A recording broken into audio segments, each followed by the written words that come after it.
Chapter 505. Immortal cultivators did not know how many years had passed. Time passed like flowing water. In just a blink of an eye, over a year had passed since Lao Ai and Duke of Longyang joined hands to visit Wu Qi. Wu Qi had been hiding in the mine, working hard to study the Tao of formations of Miaoying Palace. With the help of the countless basic essences of formations found in the Scroll of Stealing, he had comprehended 70% of the Tao of Fiend formations.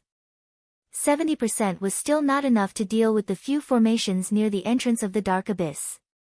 But, the deeper he went, the more profound the Fiend formations became. With Wu Qi's current cultivation base and overall strength, it was still too difficult for him to analyze the most profound part of Miaoying Palace's Fiend formations. After all, they were created by a primordial immortal. Even though Patriarch Miaoying was not an expert in the Tao of formations, she was still a primordial immortal. How could it be so easy for Wu Qi to comprehend the formations that she had painstakingly studied? After 15 days of fruitless study, Wu Qi gave up on furthering his study of the formations, and left the stone cave where he had been in a secluded cultivation for 1 year. Standing on a tall stalagmite and watching those cultivators working hard to mine ores, Wu Qi sighed helplessly. He still needed to borrow some external force. But, the borrowed external force must be under Wu Qi's control. Otherwise, if the external force was too strong, it would devour Wu Qi, and that was not what Wu Qi wanted to see. Fortunately, he had Su Qin, a cunning strategist, to help him in Anhui city. Thus, Wu Qi could just sit back and enjoy the fruits of others' labor. When he thought of Su Qin's unimaginable methods and schemes, Wu Qi's mood became much better. He glanced around, and found that the number of cultivators in the mine had increased by more than 2 times compared to 1 year ago. Nowadays, the patrolling Yikshaws were not only capturing cultivators from the dark abyss of the Northern Ocean, they would occasionally form groups and sneak into nearby human towns to kidnap lone cultivators. As a result, the number of patrolling Yikshaws was only growing. Among the 14 to 15,000 cultivators, the weakest had the cultivation base of Jin Dan realm, while the strongest had the cultivation base of lower-grade Heaven Immortal realm. Their nascent divinity was imprisoned by Wu Qi, and their lives were in his hands. Therefore, Wu Qi attached great importance to this power. He closed his eyes and meditated. Through the celestial fiend puppet, he sent another request to Su Qin, who was in Anhui city. No matter what evil schemes Su Qin used to plot against the cultivators of Green City, or the matter regarding Anhui city and Northern Ocean, he had to ensure the safety of these over 10,000 cultivators whose lives were in Wu Qi's hands. Over 10,000 cultivators was a formidable force, and he had to have it under his control no matter what. A faint roar came from Su Qin in his spiritual ocean. Su Qin was very annoyed by the various conditions that Wu Qi added from time to time. With each additional request, Su Qin's plan became a few times more complicated. For a counselor, a mission that kept getting more complicated was not a pleasant thing. Chuckling, Wu Qi shut off the divine sense connection with the celestial fiend puppet. Stretching both hands, the enchanting skull's flag and the myriad spirit white bone armor emerged at the same time. The myriad spirit white bone armor, which was emanating an immense evil aura, was draped over Wu Qi's body, while the enchanting skull's flag hovered above his head and kept letting out shrill ghost howls. As soon as the 2 evil immortal weapons appeared, hundreds of small whirlwinds immediately rolled up on the flat ground in the mine. The gloomy and cold air overflowed in all directions. Those cultivators who were working hard to mine the ore hurriedly sped up their movements. A clear and melodious applause was heard coming from the entrance of the mine, as Lu Buwei walked into the mine with 2 executing disciples. Fellow Taoist Wu Wang, these 2 immortal items are indeed a good match for you, fellow Taoist. Please forgive me, fellow Taoist, for coming here without an invitation. Wu Qi had heard Lu Buwei's footsteps and sensed his aura. That was why he purposely unleashed the 2 immortal items to intimidate him. Upon hearing Lu Buwei's words, Wu Qi said in an indifferent tone, "Not at all. Currently, Supervisor Lu is in charge of many affairs in Miaoying Palace. Although I'm the supervisor of the mine, my status is still lower than Supervisor Lu. Not to mention inspecting the mine, even if you want to personally pick up a hoe and dig a few oars, I can't stop you." Lu Buwei chuckled. His body rose inch by inch as he slowly trod on the air and came next to Wu Qi. He stood side by side with Wu Qi, looking down at those cultivators who were working hard. Wu Qi did not say a word, and neither did Lu Buwei. Both of them just stood there quietly like two stone statues. Over the past 1 year, Lu Buwei and Lao Ai had been fighting fiercely. Lao Ai had seduced goddess Miao Xian, while Lu Buwei had been serving patriarch Miaoing very well. Both of them regarded each other as their mortal enemies, but they had some scruples in their hearts, and dared not to go all out. Both of them did not have a stable foundation in Miaoing Palace, and they did not have enough power under their command. Both of them had gained a little bit of power by fawning on others.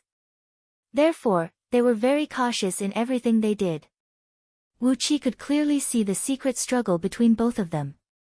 Both of them wanted to kill each other, but as their strength was not too different, neither of them dared to act rashly. Compared to Patriarch Miaoing and Goddess Miao Xian, both of them were as insignificant as ants. Before they were confident that they could escape all the blame, neither of them dared to act rashly. If they offended each other's backer, both of them feared that they would be turned into ashes by his thunderous rage. Wu Qi also knew that one of the reasons why both of them did not dare to attack each other was because of Lord Longyang. For the past 1 year, King Zhangqiu had been staying in Miaoing Palace, and it was unknown what he and Patriarch Miaoing were planning. Lord Longyang was always by King Zhangqiu's side, and in Miaoing Palace, he was also a distinguished guest. With King Zhangqiu as their backer, both of them were afraid that Lord Longyang would take advantage of them if they were to fight each other. At the thought of this, Wu Qi could not help but sneer in his mind. It was obvious that Lu Buwei and Lao Ai hated each other to the core and wanted nothing more than to grind each other's bones into ashes. However, for various reasons, they had to live with each other with smiles on their faces every day. Fortunately, the two of them were wily old foxes, and they played the roles they were playing very well. It had been more than 1 year, but neither Goddess Miao Xian nor Patriarch Miaoing found out that Lao Ai and Lu Buwei were actually old acquaintances. Both of them stood there quietly for a full hour, and Wu Qi did not say a single word. Finally, Lu Buwei could not hold it in any longer. He said in a deep voice, "Fellow Taoist Wu Wang, you have a good control over these cultivators." It seems I was wrong that day. I should have learned from fellow Taoist and simply imprisoned their nascent divinity. If that were the case, wouldn't they all become my subordinates? Wu Qi gave Lu Buwei a surprised look, then asked with a smile, "If that is the case, why didn't Supervisor Lu do that?" After a brief moment of silence, Lu Buwei sighed and said, "I've misunderstood. In the past, I was the Prime Minister in the mortal world. Initially, I wanted to use the same method I used to deal with those mortals. First, I would use force, then kindness. I would use both hard and soft tactics, and eventually, I would be able to completely subdue them, making them my most loyal subordinates. I've misunderstood." Wu Qi said bluntly, "I didn't expect Supervisor Lu to be the Prime Minister. What a pity, immortal cultivators are different from mortals. Mortals can be subdued with kindness, but immortal cultivators can just use violence. In the world of immortal cultivators, kindness and friendship are not needed. Violence is the most direct method." Lu Buwei sighed and said regretfully, "I only realized it when I saw fellow Taoists subduing these cultivators with such a brutal method. My past experience is no longer applicable in the world of immortal cultivators." Wu Qi nodded and said with a smile, "I've taken advantage of Supervisor Lu." Pointing at the over 10,000 cultivators who were working hard, Wu Qi grinned coldly and said, "Many of them are heaven immortals, but in the end, they have all become my property. It would be disrespectful for me to refuse Supervisor Lu's generous gift, so I have no choice but to accept it." Lu Buwei felt a suffocating feeling in his heart, and he was so angry that he almost coughed blood. Initially, he wanted to use both hard and soft tactics to subdue these cultivators like what he did when he was the Prime Minister of Qin Dynasty. Just as he was about to achieve some results, Wu Qi came and directly controlled their nascent divinities with the most barbaric method, making all of them his spoils of war. These were over 10,000 cultivators from Pangu continent, among whom there were many heaven immortals, and many nascent divinity and nascent soul cultivators. The overall strength of over 10,000 cultivators was more than enough to compete with any high-level cultivators from the 6 dynasties, including Great Yan. Lu Buwei had handed over the power of a dynasty to Wu Qi, and Wu Qi had deliberately scratched his sore spot. How could Lu Buwei not feel resentful? Of course, he could not show this resentment on his face. Lu Buwei sighed, nodded, and said, "This is your fate, fellow Taoist." With a light clap of his hands, a few executing disciples standing beside Lu Buwei brought a few people into the mine. Carefully following behind these executing disciples were 8 beautiful teenage girls, who looked to be only 13 or 14 years old. Judging from their timid looks, each of them was the daughter of a good family. Wu Qi had no idea why they were brought here. Sighing, Lu Buwei smiled and said, "These are the beauties I collected from the common people when I was out on a business trip. Fellow Taoist Wu Wang usually hides himself in the mine, and I suppose you must be lonely. These few beauties are good-looking, and they are good at zither, chess, calligraphy, and painting. I'll give them to you to entertain your eyes and ears." The smile on Lu Buwei's face was very gentle, giving one a sense of intimacy, but not too abrupt. Wu Qi was laughing in his mind. Was it because Lu Buwei could not do anything to Lao Ai, so he was trying to recruit him to fight against Lao Ai? The method of recruiting people was nothing more than wine, women, avarice, and temper. Fiend cultivators had always been promiscuous when it came to women, and Lu Buwei had given Wu Qi 8 beauties. After a brief moment of pondering, Wu Qi gave the teenage girls a look, then nodded and said with a smile, "That's good. It just so happens that I have a cultivation technique that requires a few cultivation vessels. It looks like these girls are perfect. Thank you for your kindness, Chief Steward." Cupping his fist and bowing to Lu Buwei, Wu Qi turned to look at Lu Buwei and said with a smile, "The path of immortality is long, and it is difficult for one to walk to the end alone. As cultivators, we always need 1 or 2 best friends. Chief Steward, if you have any request in the future, as long as I can do it, haha." Wu Qi laughed, and so did Lu Buwei. Both men exchanged a glance and smiled, but at the same time, they were cursing each other in their minds. After sending the few beauties to the cave where Wu Qi lived, Lu Buwei invited Wu Qi to visit him in Miaoying Palace when he was free. Then, with the excuse of not disturbing Wu Qi, he left the mine with a few executing disciples with a smile on his face. With Lu Buwei's friendly gesture, Wu Qi left the mine early next morning, heading straight for Miaoying Palace. Chapter 506. From among the cultivators who had fallen into misfortune in the mine, Wu Qi selected 8 heaven immortals as his disciples. After that, he dressed them in black Taoist robes and brought them to Miaoying Palace. With the medallion given by goddess Miao Xian, Wu Qi entered Miaoying Palace safely. Led by a few disciples of Miaoying Palace, Wu Qi came all the way to the door of the side hall where Lu Buwei resided. Right when Wu Qi came to the entrance of the hall, he immediately felt a cold breeze caressing his face, and the thread of life force in his body was nearly extinguished by the cold breeze. The 8 heaven immortals following behind Wu Qi shuddered and glanced around in fear, not daring to raise their heads. Bowing their heads like a child bride who had been bullied, they followed behind Wu Qi cautiously, not daring to take a single step away from him. Wu Qi smiled and said in a clear voice, "Supervisor Lu, the guests are here." The door of the side hall opened abruptly, and Lu Buwei walked out with a bright smile on his face. He turned to Wu Qi and said, "Fellow Taoist Wu Wang is here. What an honorable guest.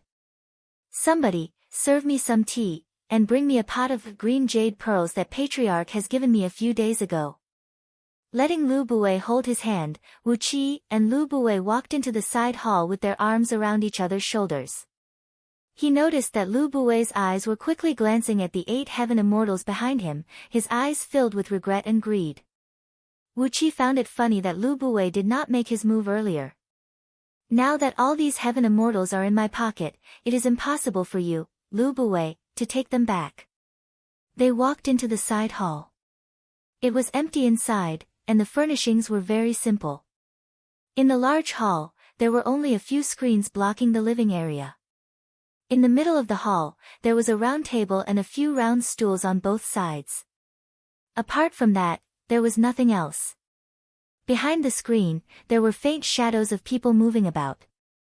One could hear the clanking of ornaments, and there was even a faint fragrance of women. It was evident that there were beauties in Lu Buwei's living quarters, and quite a few of them. Holding Wu Qi's hand, Lu Buwei sat down beside the round table, then laughed and said, "Those few little girls, do you like them?" Wu Qi smiled faintly and spouted a bunch of nonsense as soon as he opened his mouth. Abundant primordial yin, a delicate and soft body, truly an excellent cauldron. Manager Lu has worked hard. Ha ha ha, if there are more beauties like this in the future, Manager Lu can just send them to me. With a trace of lust on his face, Wu Qi pointed at the figures behind the screen and said with a smile, "Steward Lu, you're quite lucky to be here." Lu Buwei threw his head back and roared with laughter. He nodded and said, "It is the true nature of a gentleman to be a romantic man. Fellow Taoist, you and I are kindred spirits. You should communicate with me more often in the future."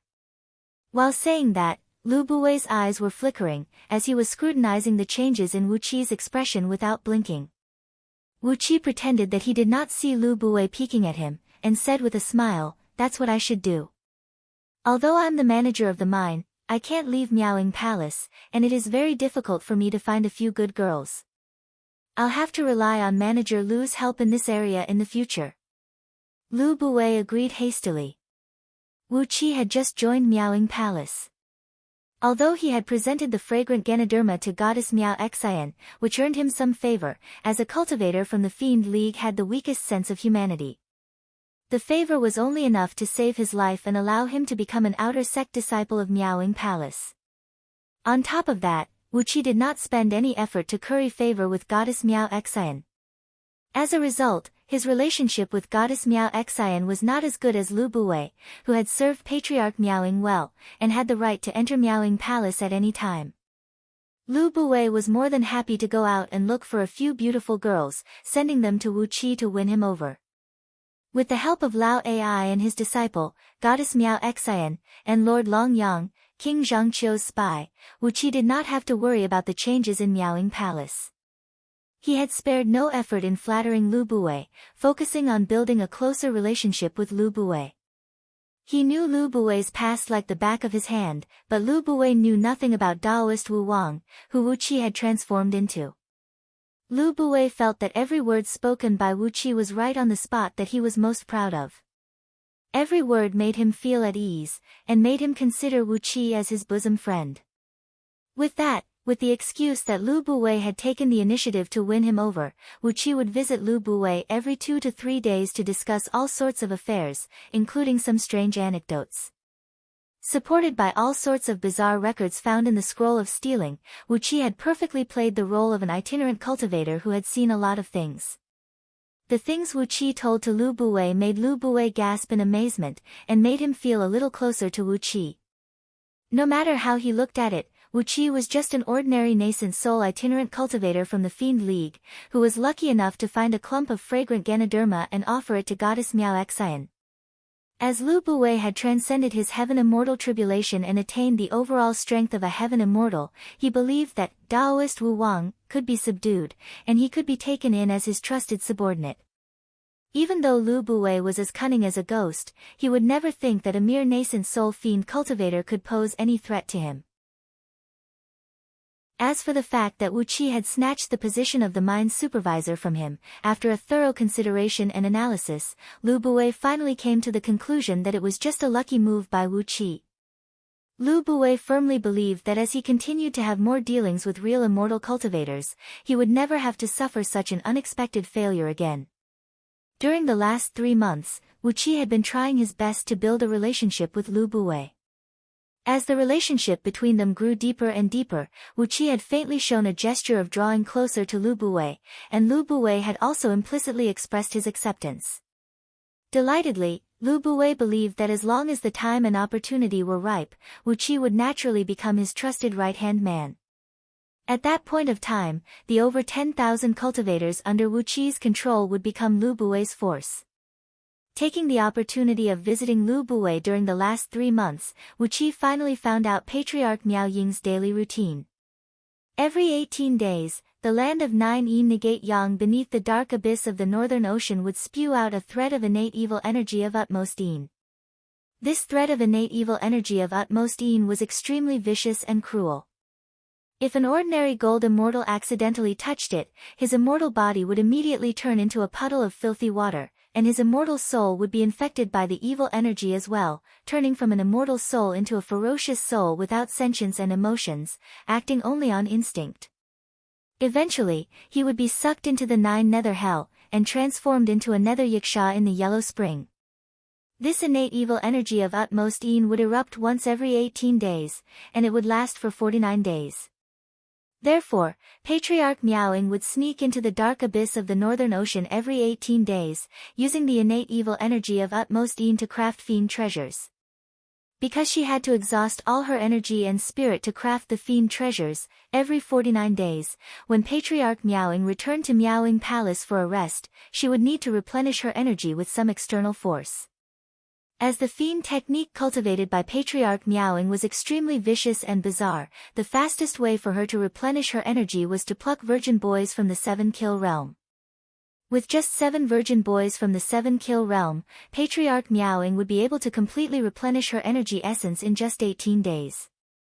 Intentionally or unintentionally, Lu Buwei told Wu Qi that he had personally helped Patriarch Miaoying recover her energy essence, and had witnessed how she plucked those virgin boys from the 7-kill realm. He gave Wu Qi a vivid description of Patriarch Miaoying's live erotic experience, using it to show off to Wu Qi his position in Patriarch Miaoying's heart. Since he was able to serve Patriarch Miaoying in the Grand Hall, it proved that he was her trusted subordinate. Lu Buwei was trying to subdue Wu Qi with this excuse, so that Wu Qi would be intimidated by his identity as Patriarch Miaoying's trusted subordinate, making him submit to him more willingly. With that, he would be able to control the over 10,000 cultivators in Wu Qi's hands. Wu Qi followed Lu Buwei's plan, and after listening to Lu Buwei's private story, he showed signs of fully submitting to Lu Buwei. While Wu Qi had the intention to curry favor with her, Lu Buwei had the intention to use Patriarch Miaoying's tiger skin to show off. Both of them hit it off immediately, and soon, they became very close to each other.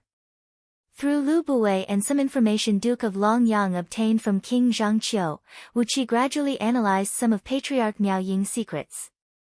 Then, through the celestial fiend puppet, he sent them to Su Qin, who was far away in Anhui City.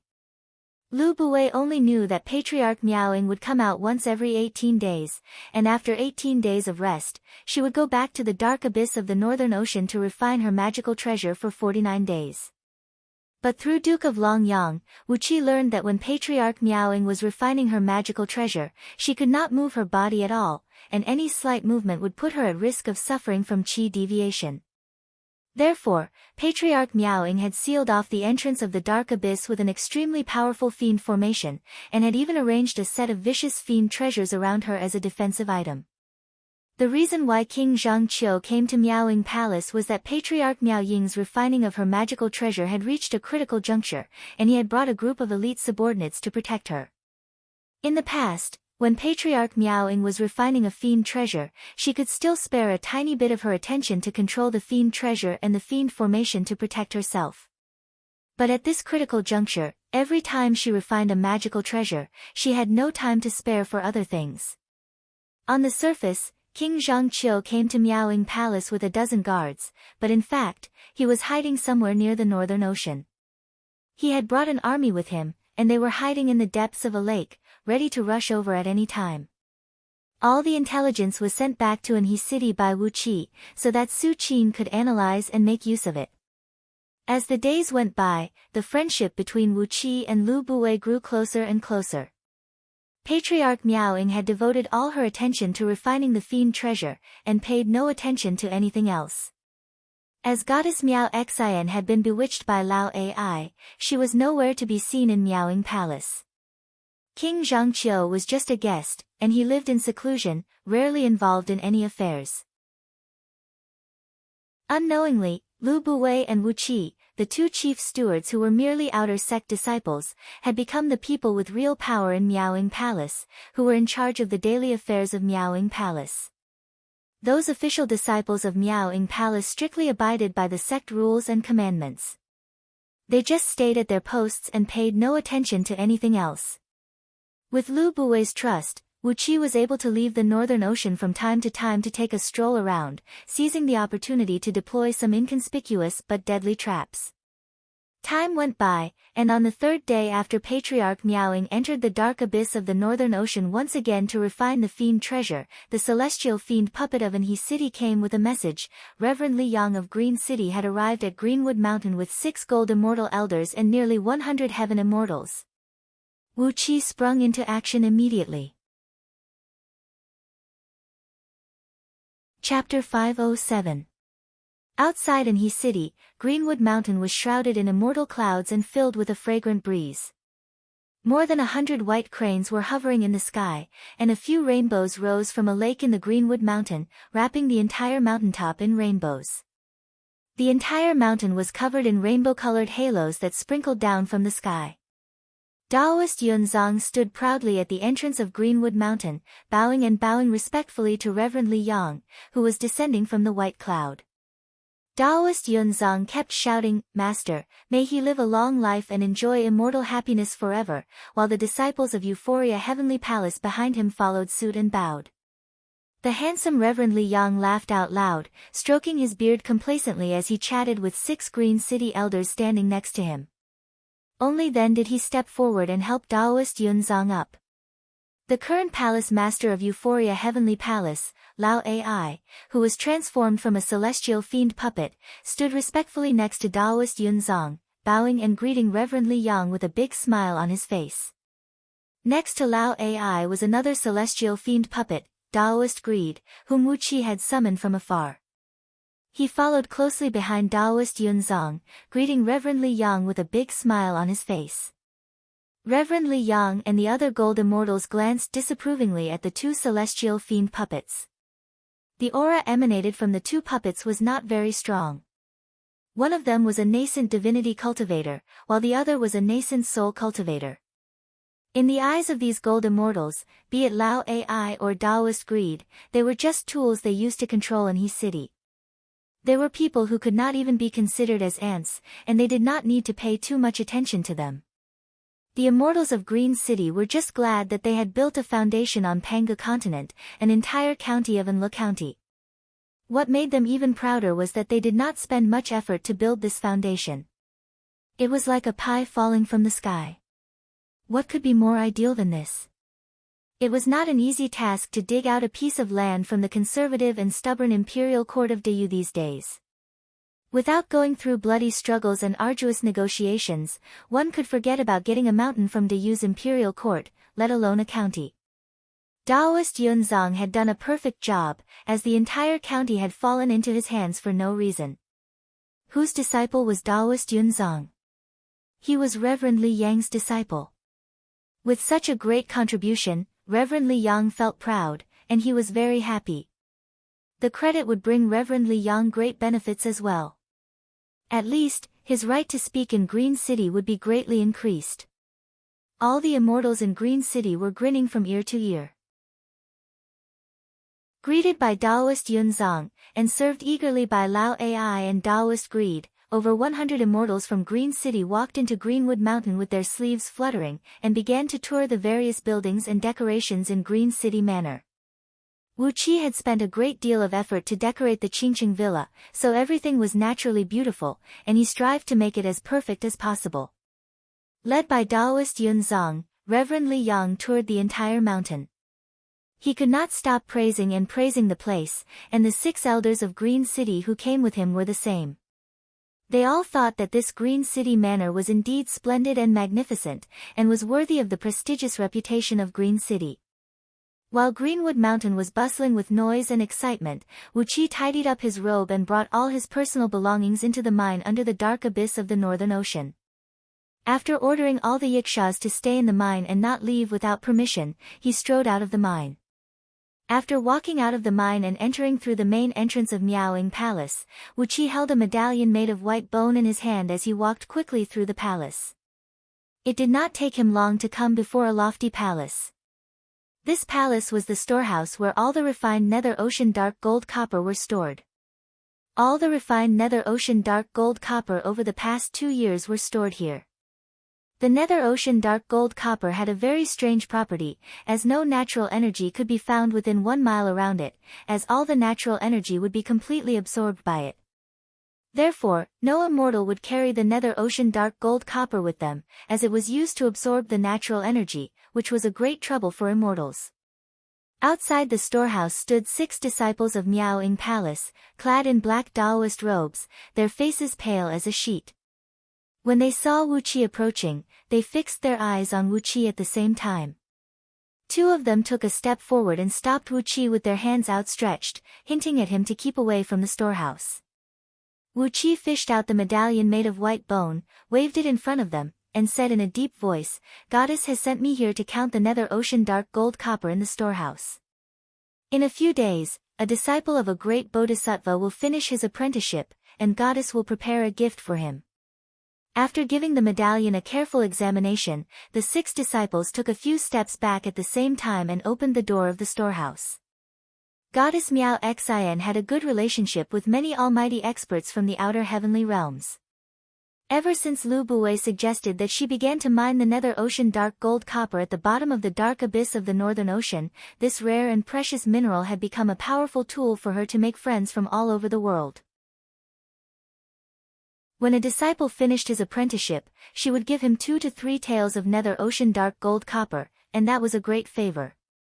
The medallion was not fake, as it was indeed one of the many medallions Goddess Miao Xian carried with her. Only those who carried out Goddess Miao Xian's orders would be given such a medallion.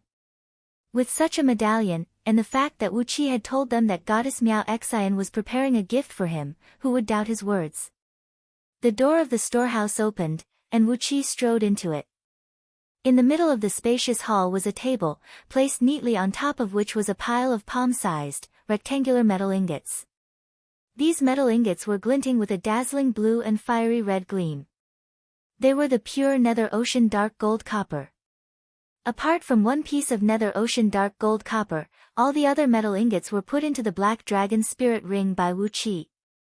After that, he patted his sleeves and strode out of the storehouse, closing the door behind him. Miaoying Palace had a strict rule. When Wuqi was doing what he was doing, none of the 6 black-clothed Taoists dared to turn around and look at Wuqi with their divine will. Therefore, Wuqi was able to put away these immeasurable materials, which could be used to craft gold immortal items, into his pouch without any danger. All the nether ocean dark gold copper were tightly wrapped in a thread of innate earth energy by Wuqi, temporarily preventing them from absorbing the natural energies. Without bidding farewell to the 6 black-clothed Taoists, Wuqi clasped his hands behind his back and strode out of the storehouse. It was not until he was about 1 mile away from the storehouse and went past a few palaces and pavilions that Wuqi's back suddenly broke out in cold sweat. Weighing the medallion in his hand, Wuqi smiled faintly and said, "This Lao Ai fella is quite useful. TSK, Goddess Miao Xian has been entangled with him for the past 2 years. Even her personal medallion was stolen by him. Sometimes, a man's charm is quite useful." After weighing the medallion in his hand, Wuqi strode towards some other storehouses in Miaoying Palace. Apart from this nether ocean dark gold copper mine, the Yakshas subdued by Miaoying Palace had also hunted many ancient giant beasts under the northern abyss, and found many aquatic treasures. These treasures were classified and kept properly by Miaoying Palace, while Wuqi, who was holding Goddess Miao Xian's personal medallion, had looted all the treasures without any trouble. The only pity was that the number of treasures in the storehouse was far beyond Wuqi's expectation. Although the various rare and precious items in the storehouse could turn an ordinary heaven immortal into a wealthy man, they should not be what Miaoying Palace had accumulated over 10,000 years in the northern abyss. Wuqi suddenly recalled some information given to him by Lord Longyang. Perhaps most of the treasures in the storehouse had become King Zhangqiu's military expenditure. After looting everything in the storehouse, Wu Qi rushed towards the storehouse where several hundred heaven immortal items were stored, the same place where Miao Feng had brought him the other day. Using the same medallion to open the way, Wu Qi entered the storehouse without a hitch. As Miao Feng had taught Wu Qi the talisman to restrain the two immortal items, the enchanting skull's flag and the myriad spirits' white bone armor, Wu Qi did not alert anyone, and smoothly put all the immortal items into the black dragon spirit ring. There was a total of 437 immortal items of decent quality. After putting the last immortal item into the black dragon spirit ring, Wu Qi had basically looted everything in Miaoying Palace. Apart from the personal belongings of goddess Miao Xian and the other disciples, Wu Qi had taken everything in the storehouse. Contented, Wu Qi left the storehouse and locked the door tightly, then strode away from the scene. Patriarch Miaoying had never bothered herself with these trivial matters. Apart from goddess Miao Xian, no one in Miaoying Palace had the right to enter these storehouses. But now, as goddess Miao Xian was indulging in Lao Ai's gentle tricks, she did not have the time to care about these things. Right after Wu Qi left the storehouse with a smile on his face, and before he could leave the line of sight of those longbow people, an executing disciple clad in a green Taoist robe suddenly came out from behind a cluster of flowers. The executing disciple was an acquaintance of Wu Qi. He was Lu Buwei's most favored confidant in recent years. Initially, he was also a coolie who was captured and sent to the mine. However, as he was good at handling affairs, had a good tongue, knew how to please people, and had a good way of handling affairs, he had become one of Lu Buwei's most capable subordinates. Wu Qi's heart sank when he saw this man. The executing disciple gave the storehouse a surprised look, then bowed to Wu Qi with a flattering smile and said, "Supervisor Wu Wang, have you just come out from there? TSK, how could you possibly have goddess Miao Xian's medallion?" A chill ran down Wu Qi's spine. Usually, no one would show up near these storehouses. So, why was he bumped into by Lu Buwei's men today? When Wu Qi saw the treacherous gleam flickering in the executing disciple's eyes, he knew that if not for the fact that he had intentionally befriended Lu Buwei over the past 1 year, which made the executing disciple suspicious, he would not have waited for him here, but would have gone straight to report to Lu Buwei. Wu Qi had not had any contact with goddess Miao Xian over the past few years, so it was impossible for him to get her medallion and enter these storehouses. Although the fiend cultivators of Miaoying Palace only recognized the medallion and not the person, Lu Buwei would definitely find something fishy about it.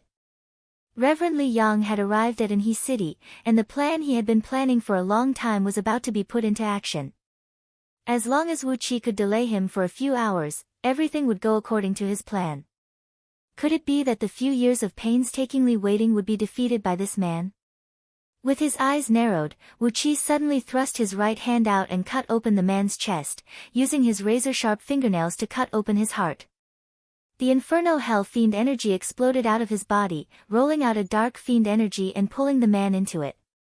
In just a blink of an eye, the man was turned into a dried corpse. With a cold snort, Wu Qi shattered the dried corpse, tilted his head up and cursed under his breath, "How dare you? Who are you? How dare you offend me?" With an air of arrogance, Wu Qi clasped his hands behind his back and walked out in an unhurried manner. A few longbow men standing at the entrance of the storehouse were staring at Wu Qi from afar, their faces filled with gloating smiles.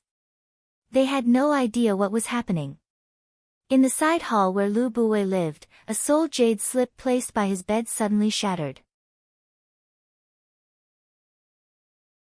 Chapter 508. With a sinister smile on his face, Lu Buwei said in a deep voice, "Too bad, I will not allow you to have such a wonderful thing." "That's good," said Lu Buwei in a deep voice. "Fortunately, you came in time, or else I would have no one close to me to use." Laughing strangely, Lu Buwei said complacently, "Lao Ai, oh Lao Ai, how could I not know that you have an extraordinary talent with that 9 dragons embracing pillar? I bet you never dreamed that there would be someone like that among my descendants, right?" Lu Buwei casually clapped his hands, and a handsome young man walked out from a side room at the side of Lu Buwei's living hall. He was as beautiful as a virgin, and his body was as fit as a cheetah. His eyes were filled with lust, and he exuded a strong evil aura. Staring at Lu Buwei, the young man bowed and said in a deep voice, "Patriarch, what can I do for you?" "Lu Buwei, how do you know I am the one who killed him? I have to come up with a solution, or else things will change immediately." In fact, Lu Buwei was confident that he could control both Patriarch Miao Ying and Goddess Miao Xian, and when that time came, Miaoying Palace would be his. The executing disciples bowed respectfully at Lu Buwei, then spun and vanished into wisps of wind. Lu Buwei looked at the young man's face and said in a deep voice, "My good boy, it's time for you to come in handy. I'm preparing to kill Lao Ai, but it will be up to you to appease Goddess Miao Xian. You've been cultivating the delightful Zen technique for all these years, and I wonder what you've learned?" The young man smiled, nodded, and said, "I don't think I'll lose to Lao Ai." Lu Buwei sprung to his feet in horror, kicking all the beautiful ladies off the bed. Staring at the shattered soul jade slip in horror, Lu Buwei cried out in a panic, "Little Six is dead. Damn it, who did this? Is it Lao Ai? No, he is fooling around with Goddess Miao Xian. Is it Duke of Longyang? No, he is feigning civility with King Zhangqiu. So, who is it?" Suddenly, Lu Buwei came to his senses. Standing on the bed, he sprung up to a height of 30 feet and said furiously, "No, this is not right. Little Six is a peak-stage nascent divinity cultivator, and his evil cultivation technique is strange and unpredictable. If we are talking about escaping skills, I am no match for him. How is this possible? How is this possible? That Wu Wang is just a nascent soul realm devil cultivator. How could Little Six be killed by him?" After pondering for a long while, Lu Buwei shouted in a deep voice, "Children, 4 of you will stand guard at the entrance of the mine. If Daoist Wu Wang appears, follow him closely no matter what he does. I don't believe he will dare to kill you in front of so many fiend guards of Miaoying Palace." Then, he casually pointed his finger out, unleashing a few streams of ghost aura that knocked out a few beautiful ladies who were lying on the ground. Then, with a flip of his palm, a ghost face rushed out from Lu Buwei's face. The hideous ghost face opened its mouth and let out a cry. Soundlessly, the heavenly ghost mirror flew out from its big mouth. The mirror was oval in shape, pitch black in color. Underneath it was a pedestal, formed from 13 ferocious-looking heavenly ghosts, their bodies twisted and contorted in agony, and their bodies shrouded in raging black flames. These heavenly ghosts raised their arms and held up the mirror, which was emanating an immense ghost aura. Deep, muffled ghost howls could be heard coming out from the mirror. After being trained by Lu Buwei, the executing disciples around him had become very capable. In just the time to finish a pot of tea, they had returned and told Lu Buwei all the places that Wu Qi had been to today in a low voice. The more Lu Buwei listened, the more delighted he became.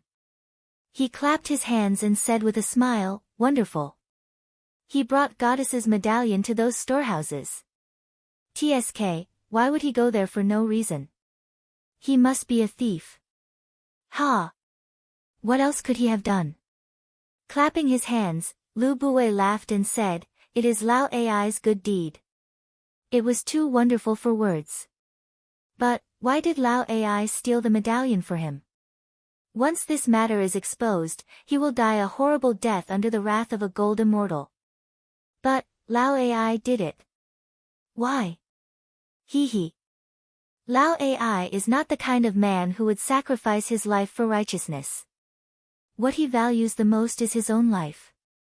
Why would he risk his life for Wu Wang? Not only was Lu Buwei equipped with the divine ability of Great Five Ghosts, he also possessed a secret treasure, the heavenly ghost mirror. This ancient precious treasure was an expert in traveling through the void, allowing him to travel through the void as if there was no one there. Using the teleportation formation that connected to Pangu continent, his speed was much faster than ordinary people. As a result, it only took him about half a year to arrive at Pangu continent. As for that Daoist Wu Wang, I have to rope him in. If possible, I can even promise him a daughter of my clan, and let him marry into my Lu clan. I'll make use of the tens of thousands of cultivators under his command to establish a foothold in Miaoying Palace first, and then I'll figure out how to deal with him later. He is just a nascent soul cultivator, and it will be easy to deal with him. Lu Buwei cast aside Lao Ai and Duke of Longyang, the two troublesome characters, and began to figure out how to get closer to Wu Qi.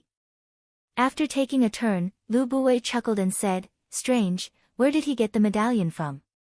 As a mighty gold immortal, how could goddess Miao Xian fail to protect her personal belongings? This is great, Lao Ai." However, Lu Buwei's luck was not good enough. Less than a month after he traveled on Pangu continent, he accidentally entered the Northern Ocean, and was captured alive by goddess Miao Xian. Goddess Miao Xian had planned to torture and kill Lu Buwei for fun, but with just a few words, Lu Buwei managed to convince her to take charge of the mineral veins in the dark abyss of the Northern Ocean, and opened up the Nether Ocean dark gold copper deposit. Strange, why did Wu Wang kill Xiaolu for no reason? What is he trying to do? Or, what has he done? After beckoning at the youth, Lu Buwei brought him straight to goddess Miao Xian's bedchamber. Taoist Wu Wang. Taoist Wu Wang. I can't believe I was fooled by you again. Damn it. Damn it. Damn it. I swear I'll wipe out your entire clan. I swear it. The few executing disciples bowed, then hastily transformed into beams of light and flew towards the side hall where King Zhangqiu was staying. Wu Qi's heart sank. He knew that Lu Buwei, the cunning old fox, had discovered something was not right, and had begun to make his move. 4 figures transformed into beams of light and shot out of Miaoying Palace, standing guard at the entrance of the mine like 4 vigilant hunting hounds. Right at this moment, one of the over 30 soul jade slips placed on the head of Lu Buwei's bed, which were placed by Chi-Chi, suddenly broke into pieces. As an ambitious and ruthless man, how could he be willing to be a subordinate? When the 6 dynasties began to evacuate Myriad Immortals' planet, Lu Buwei had left with the enormous foundation of his clan. As the leader of his clan, after settling down his relatives and clansmen, Lu Buwei had resolutely come to Pangu continent alone, hoping to find some opportunities to stir up trouble and make a meteoric rise in his career.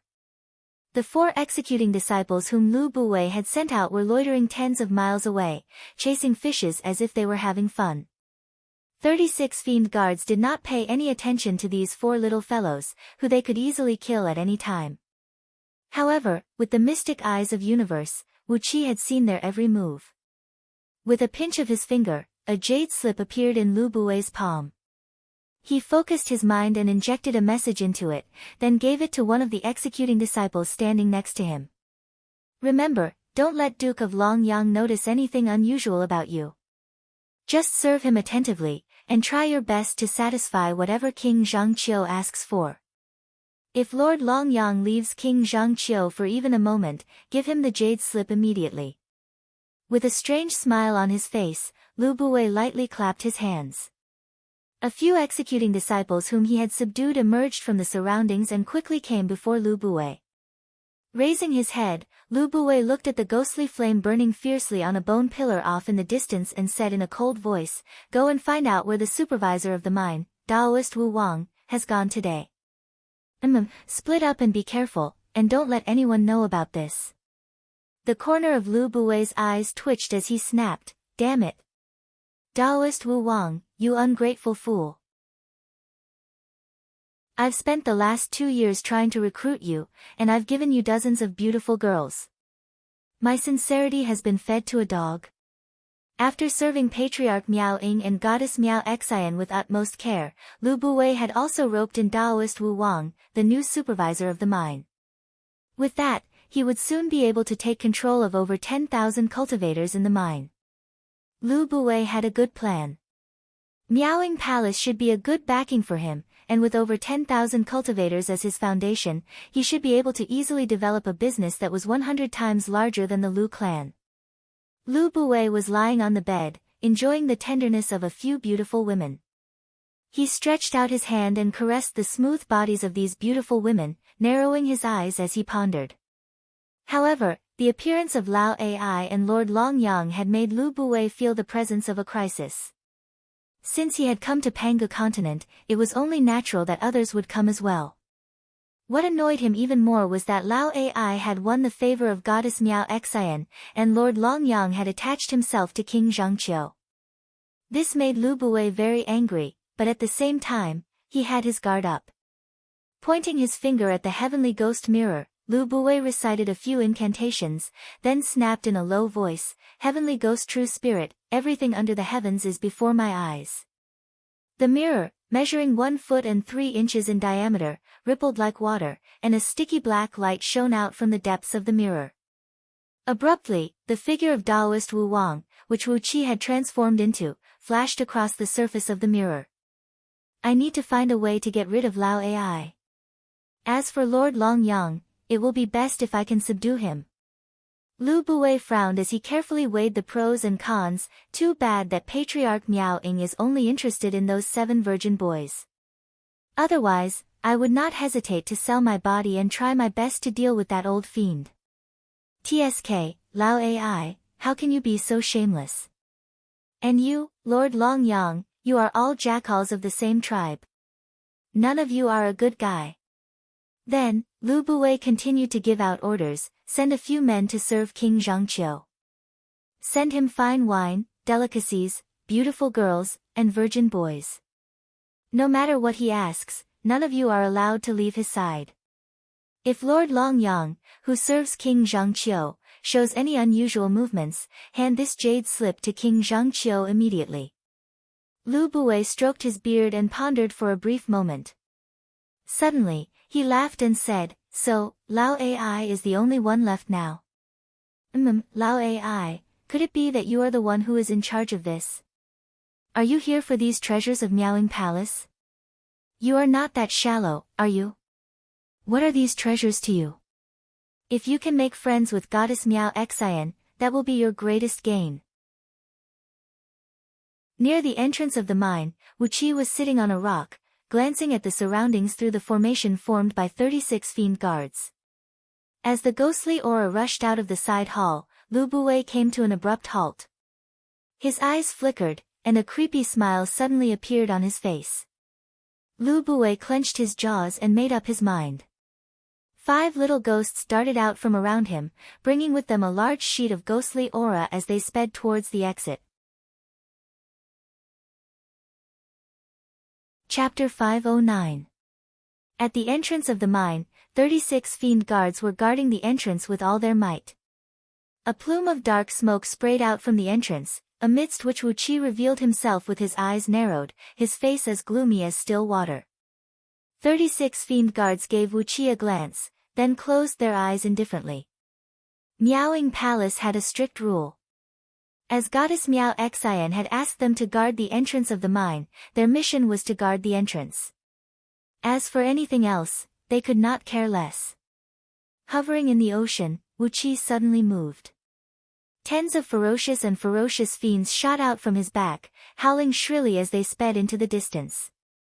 In just a flash, they had crossed tens of miles of distance and attached themselves onto the bodies of 4 executing disciples sent out by Lu Buwei. Explode! Wu Qi clenched his right hand into a fist and cried out lightly. The 4 executing disciples howled miserably as their bodies exploded into clumps of blood and gore, and were devoured by the few fiends that had attached themselves to them in just a few bites.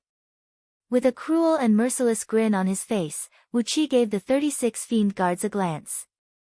They opened their eyes and stared at Wu Qi with a hideous smile, their eyes filled with a bloodthirsty impulse.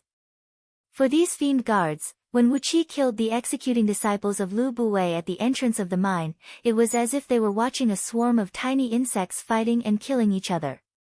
They were too lazy to consider if there was anything wrong with it, and just watched it with admiration. For these fiend immortals who had been cultivating for countless periods, they no longer had any sense of humanity in them. It was difficult for ordinary people to understand their thoughts. Wu Qi had merely killed 4 insignificant executing disciples, and even if Wu Qi killed Lu Buwei right in front of them, there was a 90% chance that these fiend guards would just ignore it. After all, both Wu Qi and Lu Buwei were merely outer sect disciples, and they were merely the supervisor in charge of some miscellaneous tasks in Miaoying Palace. Their life and death had nothing to do with these fiend guards. Cold sweat suddenly seeped out from his back. Wu Qi had only killed the 4 deacon disciples because he had a sliver of hope. What he did not expect was that these fiend guards did not take these 4 executing disciples seriously at all. They did not bring any trouble to Wu Qi at all. Lu Buwei, I'm not as good as you at understanding the human heart. But when it comes to thinking about these immortals, you're far inferior to me. Wu Qi smiled proudly, cupped his fists at the 36 demon guards and said, Seniors, please excuse me. It's been a long time since I've tasted blood. The 36 demon guards Chi-Chi nodded. They licked their lips as a bloodthirsty smile appeared on their faces. But soon, they shook their heads and looked down at the entrance of the mine with a frown on their faces. Goddess Miao Xian had asked them to guard this mine, and they had been guarding it for the past few years. It was no different from facing the wall and reflecting on their misdeeds, and they were feeling very aggrieved. After cupping his fist and bowing to the fiend guards, Wu Qi transformed into a beam of light and sped into Miaoying Palace. With Goddess Miao Xian's medallion, no one dared to stop Wu Qi along the way. Soon, he arrived at the place where King Zhangqiu was staying in Miaoying Palace. A few executing disciples clad in green Daoist robes were standing guard outside King Zhangqiu's bedchamber, calling servants and serving ladies to bring all kinds of fine wine and delicacies to the bedchamber. The sound of King Zhangqiu and Lord Longyang talking and laughing could be heard coming from inside the bedchamber. Judging from the noise, it seemed they were playing chess, drinking wine, and obviously, Lord Longyang's chess skill was stronger than King Zhangqiu's. King Zhangqiu was about to take back his move with a smile on his face, but Lord Longyang refused to budge. The guards brought here by King Zhangqiu were unmoved when they saw Wu Qi. They gave Wu Qi a cold glance, then turned their eyes away. The few executing disciples sent by Lu Buwei exchanged a look of horror. One of them began to move, and was about to rush into King Zhangqiu's bedchamber. Wu Qi spun his feet, and in just a flash, he had come next to the executing disciple like a ghost. He grabbed the disciple's neck with one hand and clenched his fingers together, twisting the man's neck into the shape of a fried dough twist. Waving Goddess Miao Xian's medallion in his hand, Wu Qi said in a deep voice, I've been ordered by Goddess Miao Xian to kill the traitor. Please do not panic. Suddenly, the enchanting skull's flag shot out from the top of Wu Qi's head. A few faint ghost howls rang out as a few plumes of dark smoke darted out, enveloping the few executing disciples who were trying to flee in a hurry. Amidst the dark smoke, a few human-shaped souls flew out from the bodies of the executing disciples, and were sucked into the enchanting skull's flag in just a blink of an eye. The dozen or so guards of King Zhangqiu moved slightly. Just as they were about to say something, Wu Qi flashed the bone medallion in his hand once again. The guards exchanged a glance, then took a few steps back at the same time. But this time, none of the guards dared to be negligent. All their attention was locked onto Wu Qi, and no one knew when a bone talisman appeared in their palms. Judging from the gray gleam and the unique energy ripple emanating from the talisman, it was obvious that it was crafted by the great oracles of the human race, a spirit talisman specifically designed to defend against the soul attacks of immortal cultivators.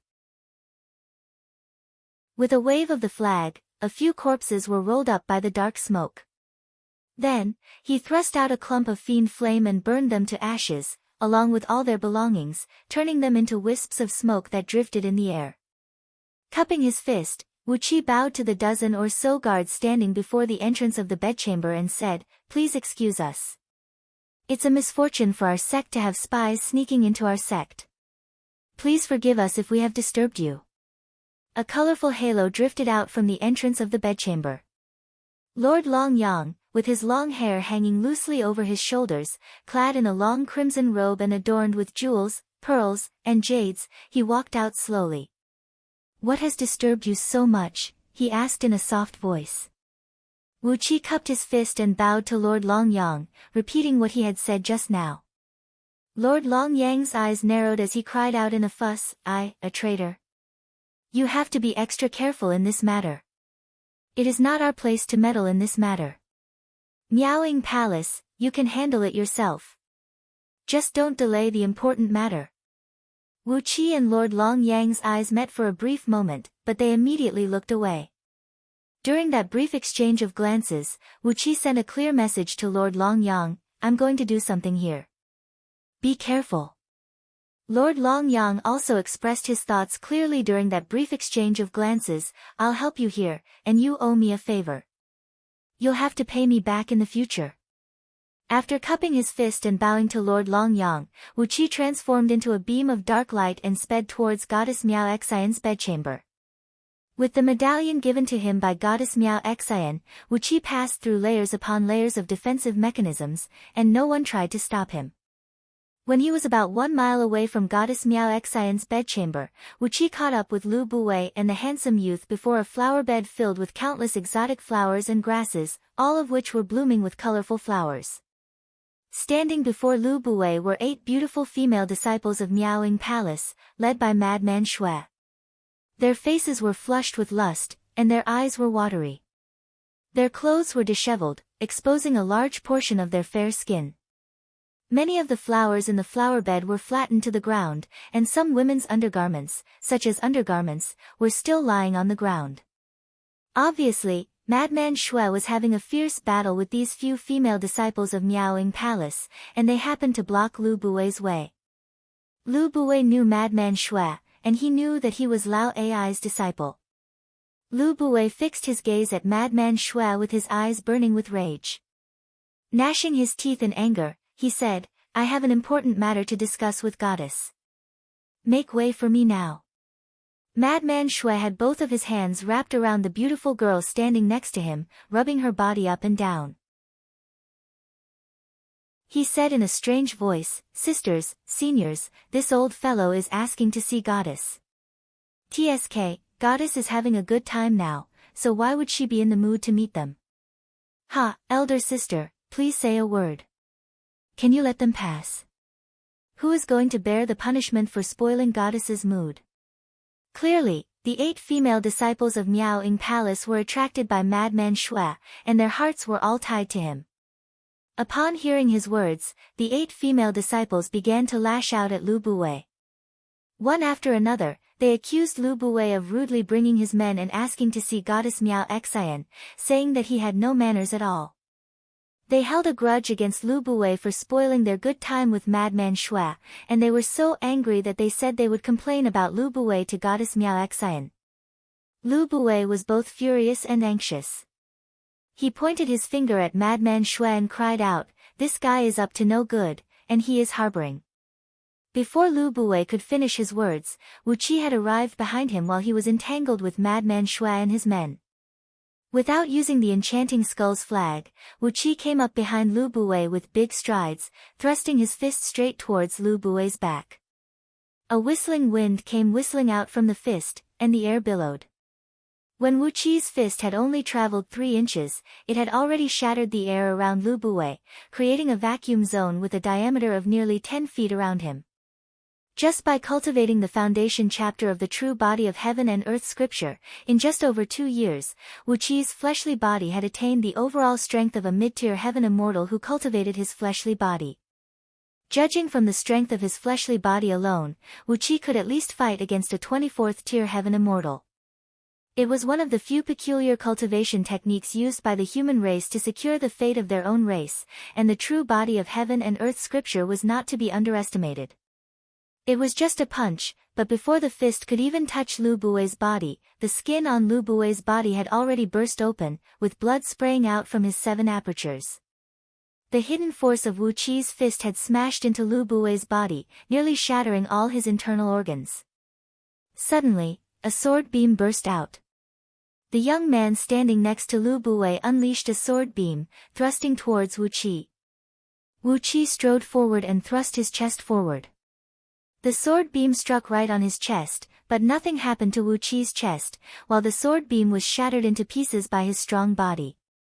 Then, he thrust out his elbow and smashed it on the young man's chest.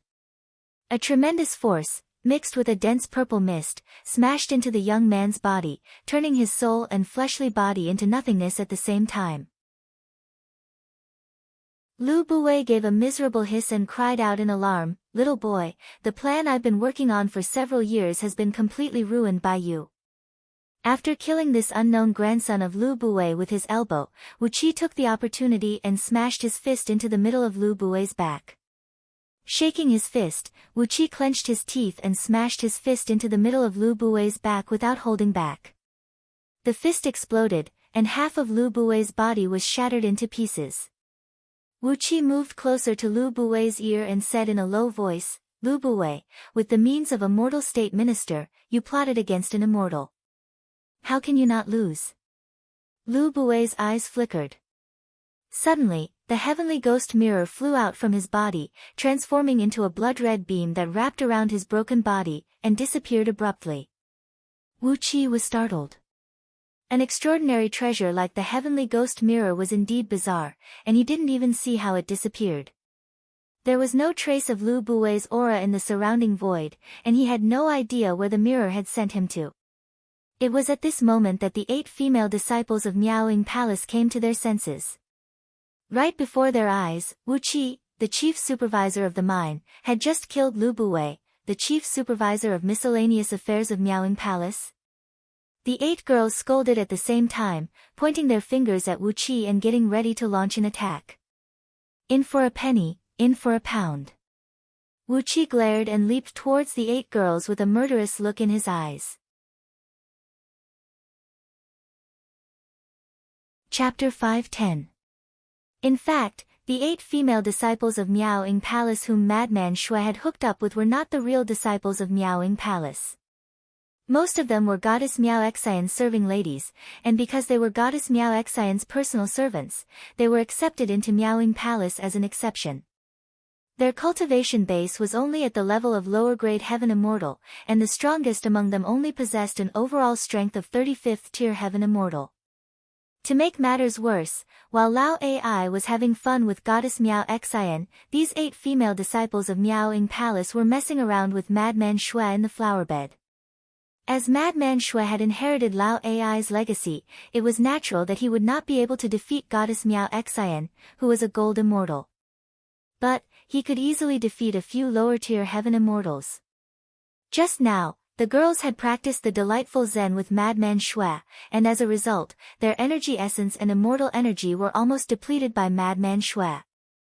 As a result, they were left with only 30% of their overall strength, and the overall strength of a few of them had even dropped to a realm weaker than a Heaven Immortal.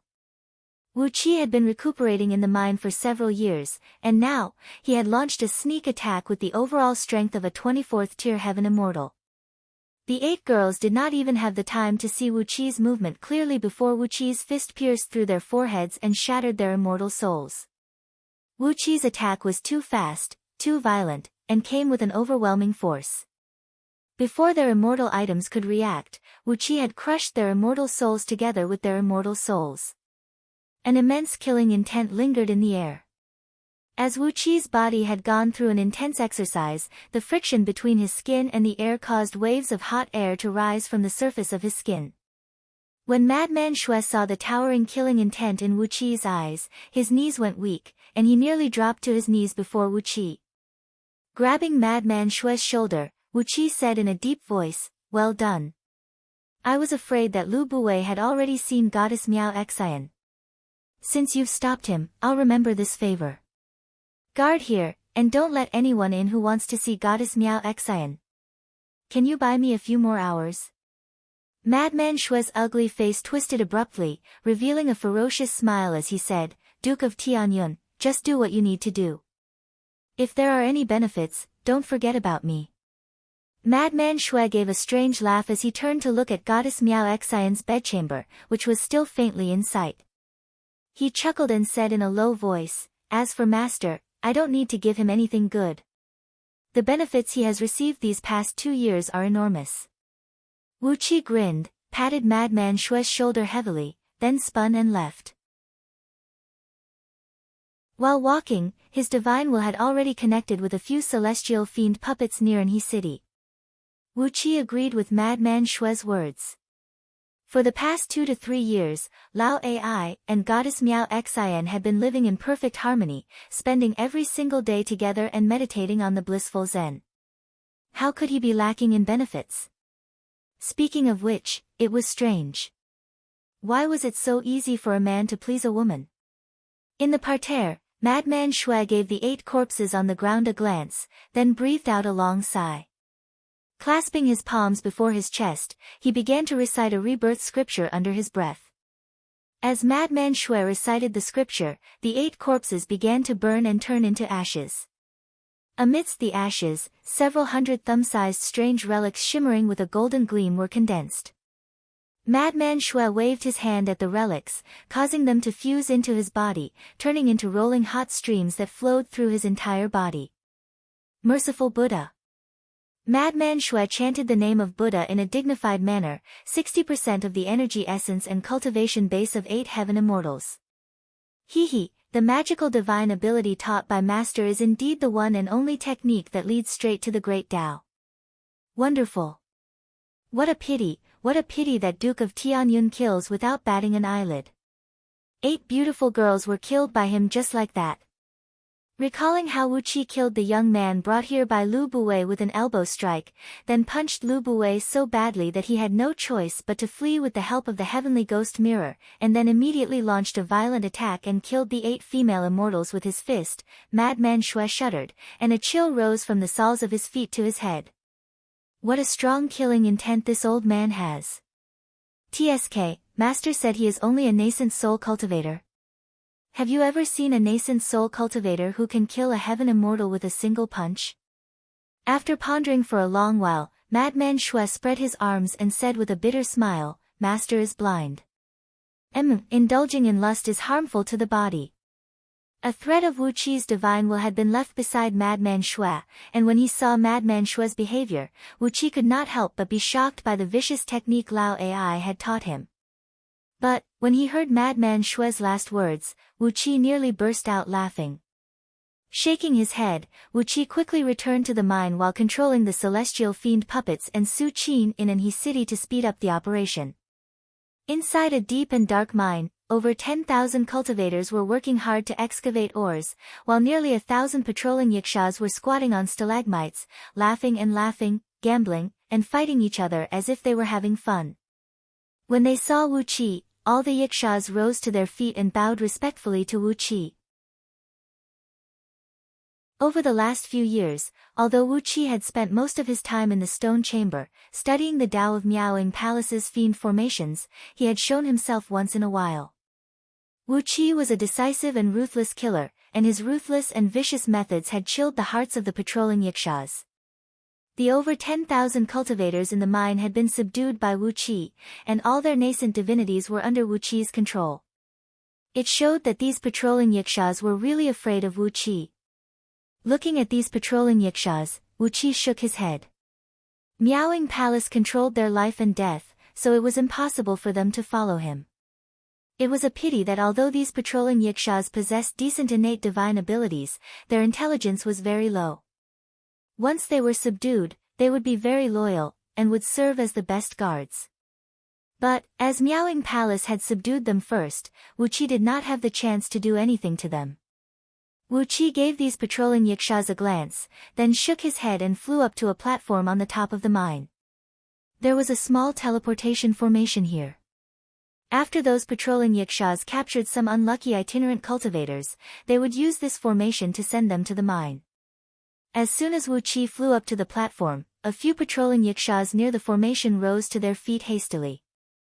Their faces were filled with flattering smiles as they bowed to Wu Qi. After a brief moment of pondering, Wu Qi gave an order to all patrolling yikshaws in the mine, "Come up here, I'll give you something good today." Laughing and joking, nearly 1,000 patrolling yikshaws flew up to the platform. Over the past few years, they had obtained quite a lot of energy stones from Wu Qi. For these extremely poor yikshaws, Wu Qi was their parent who provided them with food and clothing. Therefore, when Wu Qi summoned them, even those yikshaws who were supervising the work in the mine came out hastily, flying up to the platform obediently. Sighing softly, Wu Qi stamped his foot on the ground, shattering the teleportation formation. With a casual wave of his hand, Wuqi grabbed all the energy stones on the formation in his hand. Before these patrolling yakshas could react, the enchanting skull's flag flew whistling up from the top of Wuqi's head. Countless ghostly skeletons condensed from dark smoke spun wildly in the sky, then threw themselves onto the bodies of these patrolling yakshas. Shrill and miserable howls kept ringing out. The souls of these patrolling yakshas were forcibly dragged out from their bodies by the ghostly skeletons, then ripped to shreds in just a blink of an eye. Their fleshly bodies were also devoured by the dark smoke. Before long, nearly 1,000 patrolling yakshas had disappeared without a trace, becoming the nourishment for the enchanting skull's flag. The cultivators who were working outside were struck dumb. They stared blankly at Wuqi, wondering why he killed all these patrolling yakshas. Wuqi snorted lightly, then casually cast out a primordial rune and blocked the entrance of the mine, isolating any sound from the mine. With a deep voice, he cried out, "Everyone, gather here. Don't make any noise. Anyone who dares to make any noise will be killed. Quick, everyone, gather here." Upon hearing Wuqi's order, the cultivators seemed to suddenly understand something. Some of them raised their arms with flushed faces and hurried out of the mine, gathering in the largest mine in the middle. Led by several hundred foremen selected by Wuqi, over 15,000 cultivators with the cultivation base of 33rd tier heaven immortals and the lowest Jin Dan realm had assembled in the mine. While these cultivators were hurrying out of the mine, Wuqi was in the middle of the mine, setting up a teleportation formation discs which he had prepared beforehand. All of Wuqi's materials had been used up, and these discs were prepared for him by Lao AI. Lao AI used to have a very strong latent power in Great Yen, so it was easy for him to collect some cultivation materials. For example, the spatial breaching spirit gold, which was the most important material for teleportation formations, was inlaid with 18 of them, each the size of a human head. They were more than enough to minimize the consumption of the teleportation formation. All the cultivators recognized what Wuqi had set up on the ground. They were so excited that they could hardly breathe. Suddenly, they knew what Wuqi was going to do. Wuqi was going to bring them out of this place, away from this hell that had no sunlight and no natural energy. When the teleportation formation was ready, Wuqi flew up into the sky and cried out to the cultivators, "Cut the crap. Form into groups of 100 and leave quickly through the teleportation formation. There will be someone waiting for you on the other side. You just need to follow his orders. Don't forget, your lives are in my hands. Anyone who dares to make any strange moves will be killed." The cultivators bowed their heads. Faced with Wuqi, who had their nascent divinity in his hands, how could they dare to offend him? A misty white light flashed on the teleportation formation, as one group of cultivators after another walked into it, turned into beams of light, and disappeared. Wuqi stood quietly off to the side, watching these cultivators leave. He narrowed his eyes and wore a strange smile on his face. These 10,000 cultivators were a great gift from Miaoying Palace to him, Wuqi. The high-end power among them was equal to a large sect in Pyuyuo Heavenly Realm. They had come at the right time. Enhe City. Green City. Miaoying Palace. The officials of Diyu. Wuqi smiled faintly as he murmured one name after another under his breath. Of course, the most important thing is the innate yang energy at the bottom of the dark abyss of the Northern Ocean. He took a deep breath and waited until the last cultivator had walked into the teleportation formation. Then, Wuqi put away the formation disc and swaggered out of the mine. 36 fiend guards were still sitting cross-legged at the entrance of the mine, paying no attention to anything. None of them knew where their minds were. Wuqi gave them a look, gave them a friendly smile, and then flew straight into Miaoying Palace. Chapter 511.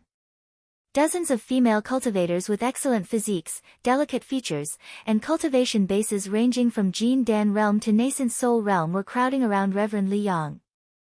Reverend Li Yang was laughing joyfully as he sat on the throne in the great hall, his hands caressing and scratching the bodies of these female cultivators. He did not look like a gold immortal who had attained the Tao, but a foppish young master who lived in the mortal world. 1,000 miles away from Cyan Forest Mountain, in a secluded valley, 50 giant flying boats were quietly hovering in midair. The largest flying ship among them was in the shape of a flying dragon, 10 miles long and hundreds of meters wide. On the flying ship was a small-scale city. Countless human warriors in golden armors had been standing on the deck, proudly and proudly. They inhaled and exhaled white mist while releasing a fierce aura of killing, condensing into a white cloud on the flying ship. The Grand Oracle of Zhong Province, Yumu, sighed and shook his head. Fortunately, it is good that Hubugue and the others managed to find out the background of Green City. If they can kill 7 gold immortals, it will be a great contribution. On top of that, Green City does not have any almighty experts as its backing. How can they say anything after killing 7 gold immortals and taking back Anlo County? It's time to show those immortals who think they are superior to us a little. Daoist Yunzong bowed hastily, then laughed and began to flatter Reverend Li Yang, saying that as long as Reverend Li Yang and the other 6 elders were in Greenwood Mountain, no evil cultivator would dare to come here and court death. Reverend Li Yang enjoyed his flattery very much. Smilingly, he raised up the wine vessel and gulped down the fine wine. Drums and music were playing in Greenwood Mountain, filling the air with melodious immortal music. Fairies clad in fine gauze stood on the back of white cranes, dancing in the clouds along with the white cranes. Only the truly high and mighty immortals would be able to appreciate this kind of fairy dance. How could the mortals in the mortal world have such a blessing? On Feng Lingling's ship, Yan Bugue was kneeling respectfully on the ground in the 9-storied building with flying eaves. Daoist Shui Xian and Shui Yi were following closely behind Daoist Yunzong, never leaving his side. On top of that, Daoist Yunzong was always following Reverend Li Yang and flattering him. As a result, Shui Xian and Shui Yi, the 2 celestial fiend puppets, were less than 3 feet away from him. If these 2 celestial fiend puppets had a strong cultivation base, the distance of 3 feet was more than enough to kill Reverend Li Yang. 8 large chairs carved from stone were placed on both sides of Feng Lingling. At the moment, there were people sitting on each of the chairs, but a few of them were shrouded in a faint mist, making it impossible to see their faces. Feng Lingling gave Hubugue a lazy look, then nodded slowly and said, "He deserves the credit for this." However, for this operation, the commanding general was Feng Jupan. The great merit of killing the 7 outer domain golden immortals and recovering Anlo County belongs to Feng Jupan. After a long banquet, Reverend Li Yang, who had also drunk a few jars of fine wine, raised up his wine vessel and said with a loud laugh, "Yun Zun has contributed a great merit this time. Anhe City and the entire Anlo County are now in our hands. 3 days from now, it will be a very auspicious day, when the Green City Manor will officially open its doors and recruit its disciples. This is a very joyous occasion, and we can't afford to be careless in this matter. We must handle it with utmost care, and not make any mistakes." Feng Lingling continued coolly, "As for that Zhu Linggong, as a sinful official, he has taken the initiative to cooperate with the secret agents of the punishment court and gather all the information about Anhe City and its surrounding areas. That is his contribution. He can take over the position of the city lord of Anhe City. It is just a small city, and it is not a big deal." Standing right next to Daoist Yunzong was his senior brother, Daoist Yunzang. Daoist Yunzang's face was extremely unsightly, as if all 18 generations of his ancestors had suddenly hanged themselves in front of him. Nevertheless, he still had to force a smile on his face, drinking and chatting with the elders and his master. Daoist Yunzang, who was trying to force a smile, even had the thought of killing his junior brother with his flying sword. Feng Lingling gave him a smile, then gently stroked the coiled serpent on his leg and said coolly, "Hubugue. Mulan, a talented man like him must be put in an important position. When Anlo County is reclaimed, you can give him the position of punishment court." Yan Bugue knelt respectfully on the ground, not daring to make even the slightest movement. Only the 2 celestial fiend puppets, who had transformed into Lao Ai and Daoist Greed, were standing in a corner of the hall. They saw Reverend Li Yang's eyes, which were as clear as water and as cold as ice. This Reverend Li Yang was not as weak as he looked. His state of mind had always been clear, and there were a few faint auras lingering around his body. Obviously, he was ready to take out his immortal item at any time. All of a sudden, Feng Lingling asked, "Are the people in Green Forest Mountain ready?" Reverend Li Yang and the other 6 gold immortals of Green City had their interest piqued. "Oh, that will be great. Just ask them to come up and have a look." Feng Lingling smiled, and Feng Mulan, Yuzong, and the others laughed joyfully. As time went by, the atmosphere in the tower was gradually filled with a gloomy killing intent. Feng Lingling sighed faintly, then nodded and said, "Feng Jupan only needs the credit of reclaiming Enhe City. This time, he should be promoted to a higher rank of nobility." He frowned and said, "It is getting more and more difficult to contribute to a meritorious deed now. Don't tell me we're going to be suppressed by those things." Lao Ai hastily clapped his hands. Several dozens of cultivators from Euphoria Heavenly Palace walked slowly into the hall with their heads held high, leading 3 teams of several hundred young boys and girls. Lao Ai smiled and said, "Among them, there are a few who possess a single spirit root and a perfect innate Tao body." He was impressed by Su Qin's shrewd calculation, as in less than 2 years, Su Qin was able to come up with today's plan. The prefecture overseer of Zhong Province, Feng Lingling, had led the elites of Zhong Province to sneak into this place, all for the sake of getting a meritorious deed for his precious son, Feng Jupan, to be promoted to a higher rank of nobility. On the left side of this flying ship were tens of other extremely large flying ships, but they were only slightly smaller than this one. Flags were fluttering on these ships as well, marked with the following: De Yuzhong Province's Grand Oracle Yu Mu, De Yuzhong Province's Grand Priest of Punishment Feng Mulan, De Yuzhong Province's Grand Priest of Military Feng Yeshi, and so on.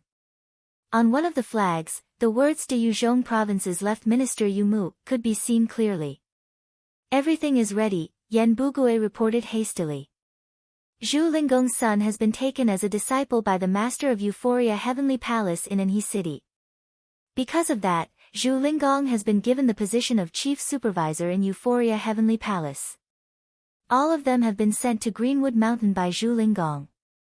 I'm afraid they are about to make their move." Su Qin's plan to kill someone with a borrowed knife was not that simple. But, how did he include Feng Lingling and the others? No immortal with an accomplished cultivation base, especially a gold immortal who had gone through many trials and tribulations, would allow a stranger to get so close to them. But, the bizarre and magical ability of the celestial fiend puppets had allowed Wu Qi to achieve this unbelievable feat. 3 feet, the celestial fiend puppets were only 3 feet away from Reverend Li Yang. He cleared his throat and said with a solemn expression, "Especially that Patriarch Xian Yi from the Dark Palace in Hui Ming Heavenly Realm. We have seized his foundation this time, so we must be careful not to let this old fiend fly into a rage out of humiliation, and gather a group of evil fiends to stir up trouble in Green City." Feng Mulan nodded with a smile on his face, then gave Yan Bugue a praising look. Right in front of Yan Bugue was a large chair carved from a huge black rock, on which sat the skinny Feng Lingling, slowly stroking a strange-looking serpent with 4 sharp horns coiled around his thighs. The serpent's cold and merciless eyes were fixed on Yan Bugue, its long, thin, pitch-black tongue sticking out of its mouth, about 1 foot long. On Feng Lingling's left, sitting on the chair nearest to him, Feng Mulan, the Grand Judge of Zhong Province's Punishment Court, said in a deep voice, "This is Hu Bugue. He is the one who sneaked into Enhe City over the last 2 years, and has found out the background of all the immortal powers around the city." Smiling bitterly, Daoist Yun Zong picked up a wine cup and emptied it in 1 gulp, then wiped the wine off the corner of his mouth with his sleeve. Lao Ai took a few steps forward, cupped his fist and bowed respectfully to Reverend Li Yang. "Senior Immortal, over the last few years, I've carefully selected several thousand young boys and girls with excellent spirit roots in Enle County, and they are now being raised in Greenwood Mountain. During the opening ceremony, these boys and girls will join Green City and become its disciples. May I ask if Senior Immortal would like to meet them in advance?" This was a man as cunning as a fox. While gesticulating, Taoist Yun Zong raised the wine cup made from rhinoceros horn and offered a toast to Reverend Li Yang. His master was here, and so were the 6 elders of his sect. He had taken Anhui city under his control. Such a credit was more than enough for Taoist Yun Zong to become the core disciple of Green City, and obtain the true mystic technique of Green City. Inside the Great Hall, over 100 immortals from Green City were laughing joyfully. Some were drinking wantonly, while some were narrowing their eyes, admiring the fairies flying in the sky. The Great Hall was filled with billowing smoke and auspicious clouds. It was truly a realm of immortals, where all kinds of strange phenomena were beyond the imagination of mortals. Yen Bugui bowed respectfully and said obediently, "It is all thanks to Marquis Yen that we were able to find out the background of Anhui city, and cooperate with the army of Zhong province to take back Anlu county. I only played a small part in following Marquis Yen, so how dare I claim the credit?" Initially, he was able to surpass Taoist Yun Zong. But now, Taoist Yun Zong had made such a great contribution, allowing Green City to gain such a huge foundation on Panga continent. The credit was more than enough for Taoist Yun Zong to surpass all his fellow disciples and become the true core disciple of his master. Feng Lingling nodded satisfyingly. He tilted his head up slightly, closed his eyes, and said, "Then, get ready, everyone. Once the other side makes their move, we will immediately join forces and launch a surprise attack. No one from Green City will be allowed to escape." Hee. In the past, when those small immortal cultivators occupied Anhui city, I was too lazy to deal with those ants. But, if they had the backing of some almighty experts, I would not want to deal with them. Green City. Hee. I can't believe that a small sect whose ancestral master is only a gold immortal dares to establish their base on Panga continent. Aren't they courting death? On top of a 9-storied building in the middle of the flying ships, a large flag was hoisted high up on a flagpole. A row of golden characters was neatly embroidered on the flag, which had the word, "Yu," on the background and a pattern of the word, "Yu," de Yu, Marquis of Zhong province, Feng Lingling. Yes, he was too lazy to deal with those who were too weak, and dared not to deal with those who were too strong. As the group of gold immortals from Green City was neither too strong nor too weak, they could be used as Feng Jupan's military credit. Of course, Feng Jupan would get the lion's share of the credit for killing 7 gold immortals and over 100 heaven immortals at once, but the few close descendants of the many powerful figures of Zhong province would also get a share of the credit. Judging from the flags, it could be seen that all the leaders of the Directorate of Celestials, Punishment Court, Military Court, and the left and right adjutants of Diyu, Feng Lingling, had gathered here. The total number of human soldiers on these 50 flying ships was at least 200,000.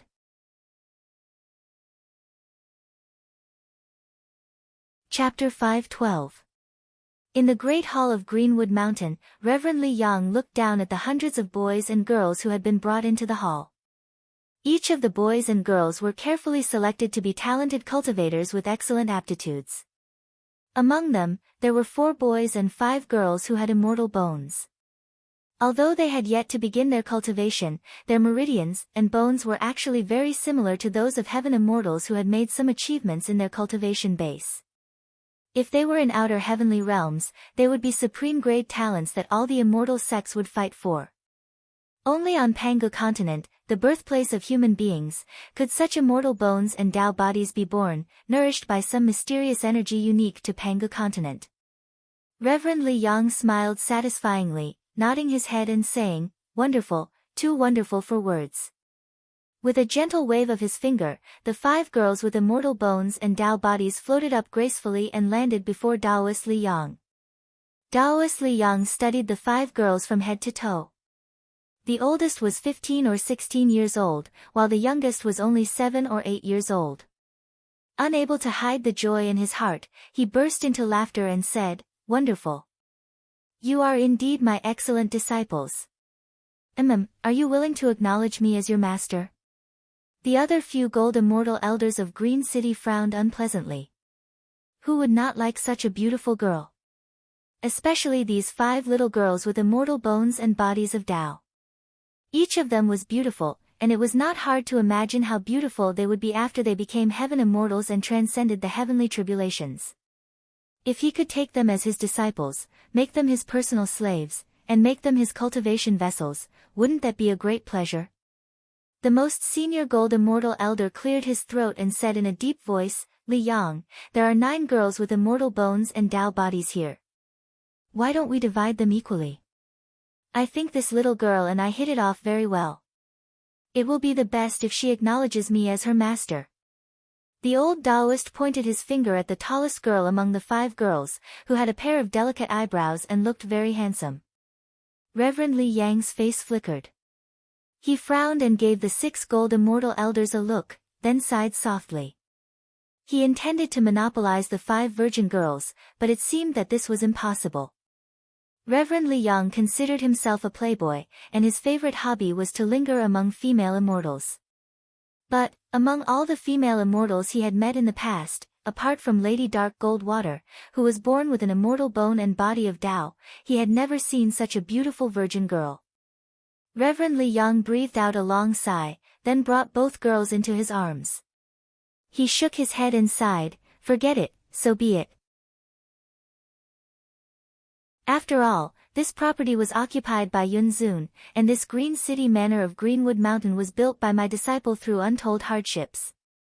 Taoist Li Yang made it look like he was going to take 2 of the girls for himself.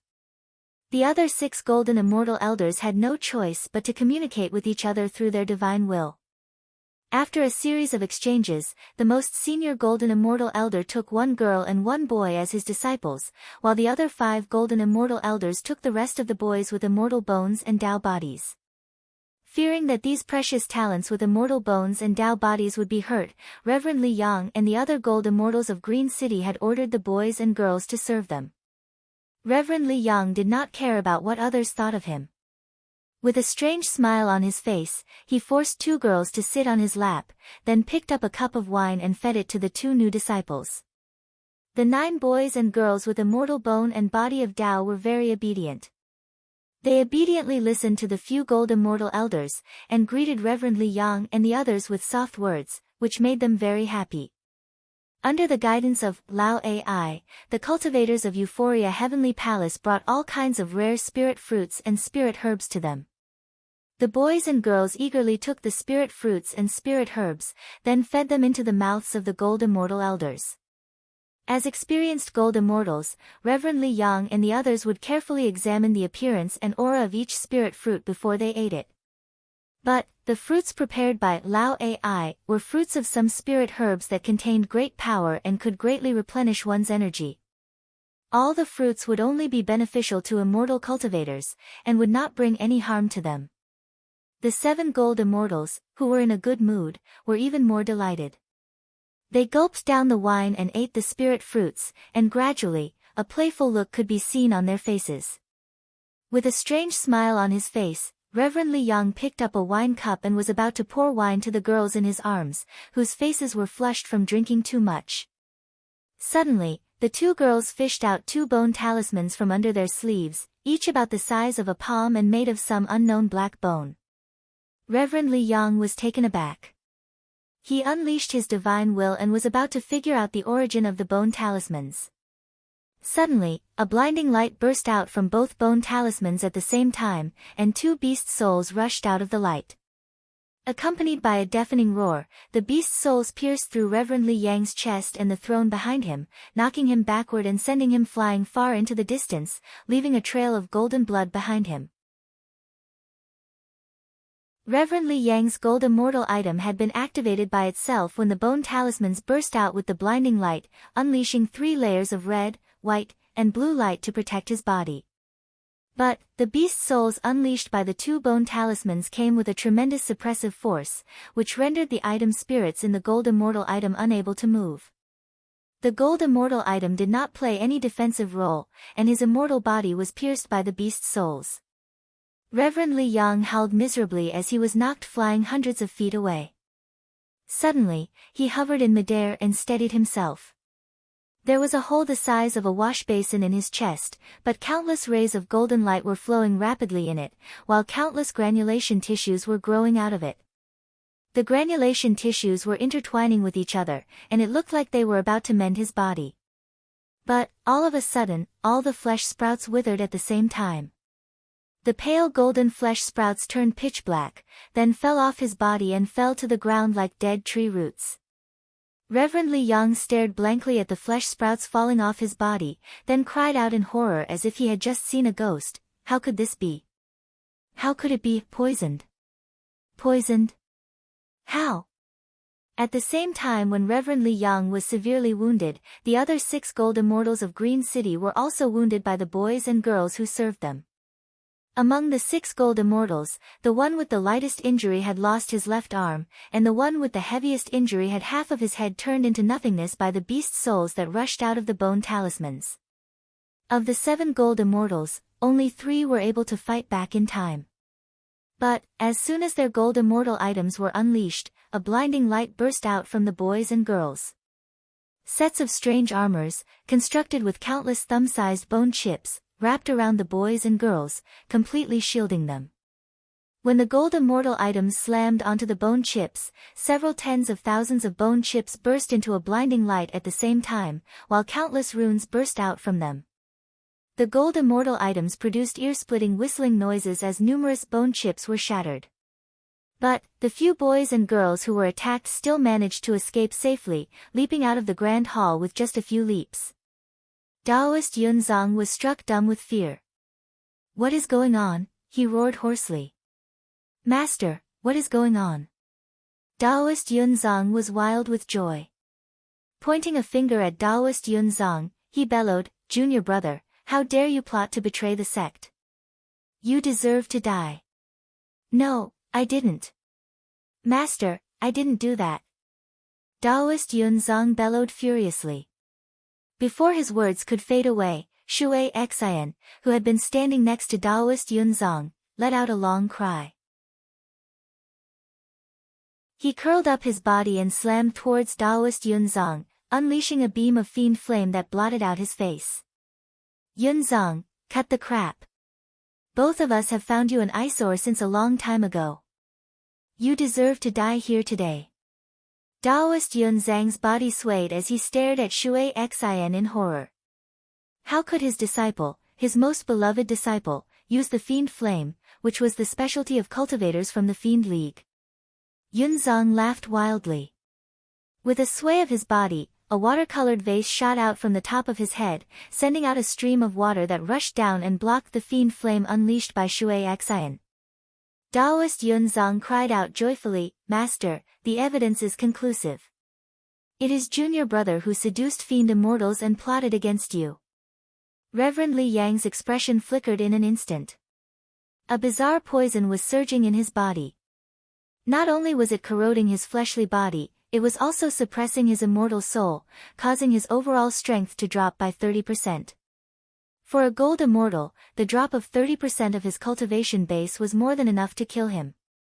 Everything happened in the blink of an eye. Before Reverend Li Yang could figure out the cause and effect of the incident, and before he could come up with a countermeasure, Shui Xian, who had retreated together with him when he was knocked flying away, rolled his eyes and threw out 7 bone talismans and 7 heavy, pitch-blacking thunders the size of a fist.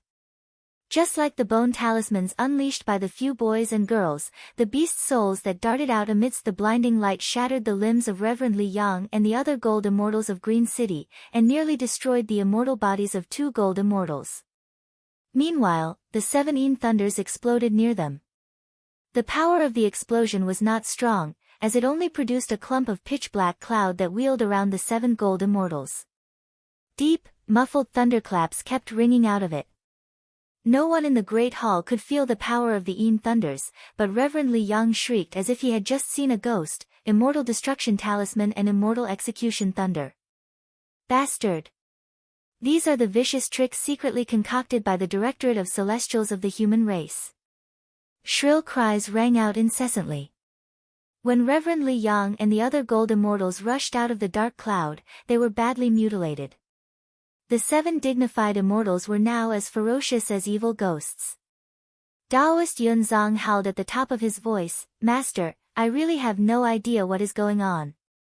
Reverend Li Yang gave Taoist Yunzong a furious glare, and with that, his immortal body suddenly disintegrated, turning into a great amount of sand that sprinkled to the ground. Reverend Li Yang crooked his finger, and Taoist Yun Zhang's immortal soul flew up into his hand, then was shoved into his sleeve. Exasperated, Reverend Li Yang bellowed, "Yun Zhang, quickly lead the..."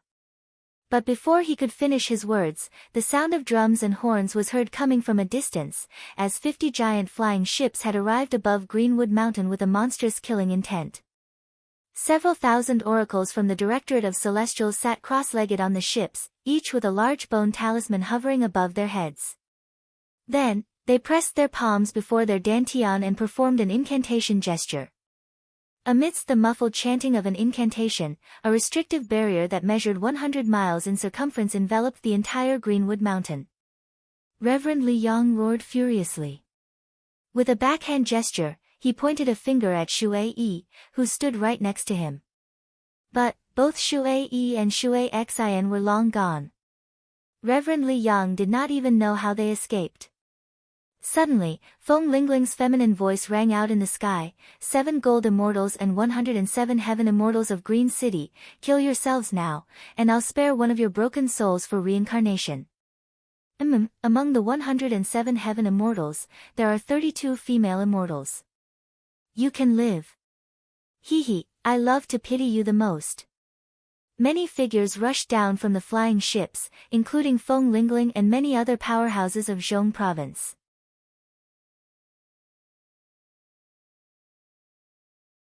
Chapter 5:13. An exclamation rang out from a forest about 4,000 to 5,000 miles away from Greenwood Mountain. Patriarch Muji, together with nearly 100 fiend immortals who looked like ferocious fiends, gasped at the same time. They stared in shock at the tens of old fiends who held the highest position in the group. The void around them was twisting vaguely, and they were surrounded by countless fiends. Patriarch Xian Yi from the Dark Palace in Huiming Heavenly Realm had invited a dozen of his best friends, among whom was a high-tier gold immortal who was strong enough to fight against the founding ancestral master of Green City. Initially, they were planning to kill all the immortals of Green City during the opening ceremony of Green City Manor, and seize back the foundation of Anhe City. But, when they saw Feng Lingling coming with so many officials of Zhong province, all the old fiends felt a chill run down their spines. Fortunately, fiend immortals had always been secretive in their actions. Otherwise, if Feng Lingling and the others knew that they were here, would another army of the human race come to this place? It was possible for them to secretly invade Dayu's territory and seize a base. But, perhaps the Celestial Court had the strength to clash head-on with the officials of Dayu, and the almighty experts such as the Green Emperor of the East, the Black Emperor of the North, and the White Emperor of the West might have the courage to do so. But, apart from them, who else would have the courage to fight head-on with the officials of Dayu? The few old fiends exchanged a glance, then shook their heads at the same time. We can't do that. The officials of Zhong province have made up their mind to conquer Anhe City. Hee, we can't get involved in this mess. Pangu continent is a vast and boundless land. Where can we not find 1 or 2 bases? Let's go, we can't stay here any longer. A beam of dark light flashed across the place, and all the fiend immortals vanished without a trace. A few of them even threw their heads back and laughed gloatingly before they left. The immortals of Green City were about to suffer, and these fiend immortals were more than happy to watch the drama unfold. The roof of the Grand Hall on Greenwood Mountain was lifted off, and the immortals of Green City gathered closely around the 7 gold immortals, including Reverend Li Yang. 13 dazzling immortal talismans transformed into a large sheet of golden light that shielded everyone above their heads. These were talismans personally made by Patriarch Qing Cheng. Using talismans as a formation, the power of the formation could extract the spiritual qi of heaven and earth to replenish the consumption of spiritual qi. It was a good treasure that could be used to defend oneself and save one's life in case of danger. On the 10 flying ships, nearly 10,000 soldiers raised their bows and released the first wave of arrows. The arrows made from the bones of an unknown animal transformed into tens of thousands of shooting stars, plunging down from the sky and accurately hitting the talisman formation transformed from the immortal talisman. Waves of beastly wails resounded one after another. The arrows collided with the golden light of the array and turned into a large cloud of black smoke, which spread out in all directions. Within the black smoke, there were countless ferocious beast souls faintly visible. A strange cold air spread out, and a devouring and corrosive power was hidden in the black smoke, constantly attacking the golden light of the array. The 13 immortal talismans were made by a high-tier gold immortal, and their power was vast and surging like the Yangtze River. The tens of thousands of arrows were made by the oracles of Dayu's Directorate of Celestials with a mystic technique of beast souls.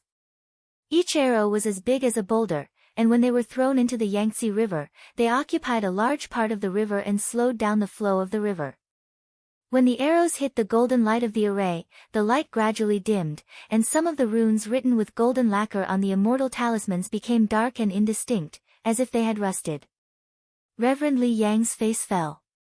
He raised his head to look at Feng Lingling and his company, who were hovering above his head, and cried out sternly, "Prefecture Overseer of Zhong Province, why are you attacking my Green City manor?"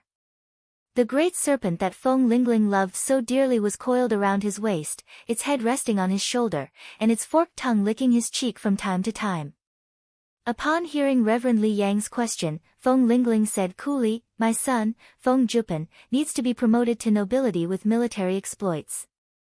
Those itinerant cultivators who have not even reached the realm of nascent divinity will not be considered a meritorious deed, no matter how many I kill. As for the immortal markets built by powerful immortal sects backed by primordial immortals, I have no interest in them. The few gold immortals from Green City will be a great credit to me." Feng Lingling's words were very frank. 3 years ago, the punishment court of Zhong Province had sent out a large number of spies to infiltrate different places to investigate the situation.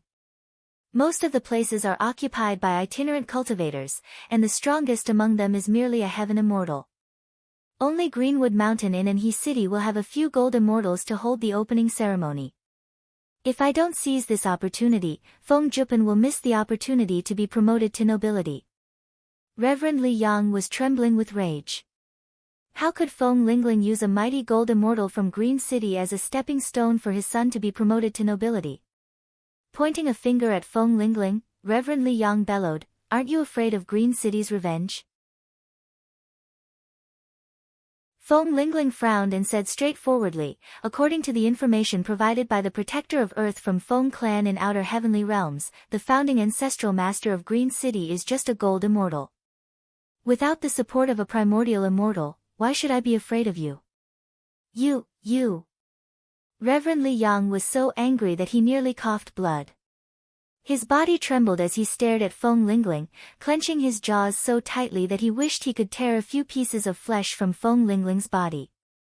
Reverend Li Yang glanced around again. Suddenly, he flicked his sleeve and pulled out Daoist Yun Zhang's soul. Pointing a finger at him, he snapped, "Rascal, this is all your fault." Reverend Li Yang suddenly realized that what happened today should have nothing to do with Daoist Yun Zhang. How could an immortal cultivator collude with an important minister of the human race? Perhaps it was Daoist Yun Zhang's carelessness in controlling his subordinates, and that had led to today's disaster. Perhaps, Green City Manor had long been infiltrated by someone. Daoist Yun Zhang's immortal soul dropped to his knees and cried out hoarsely, "Master, I deserve to die 1,000 deaths for my sins. It's better for you to leave this place as soon as possible."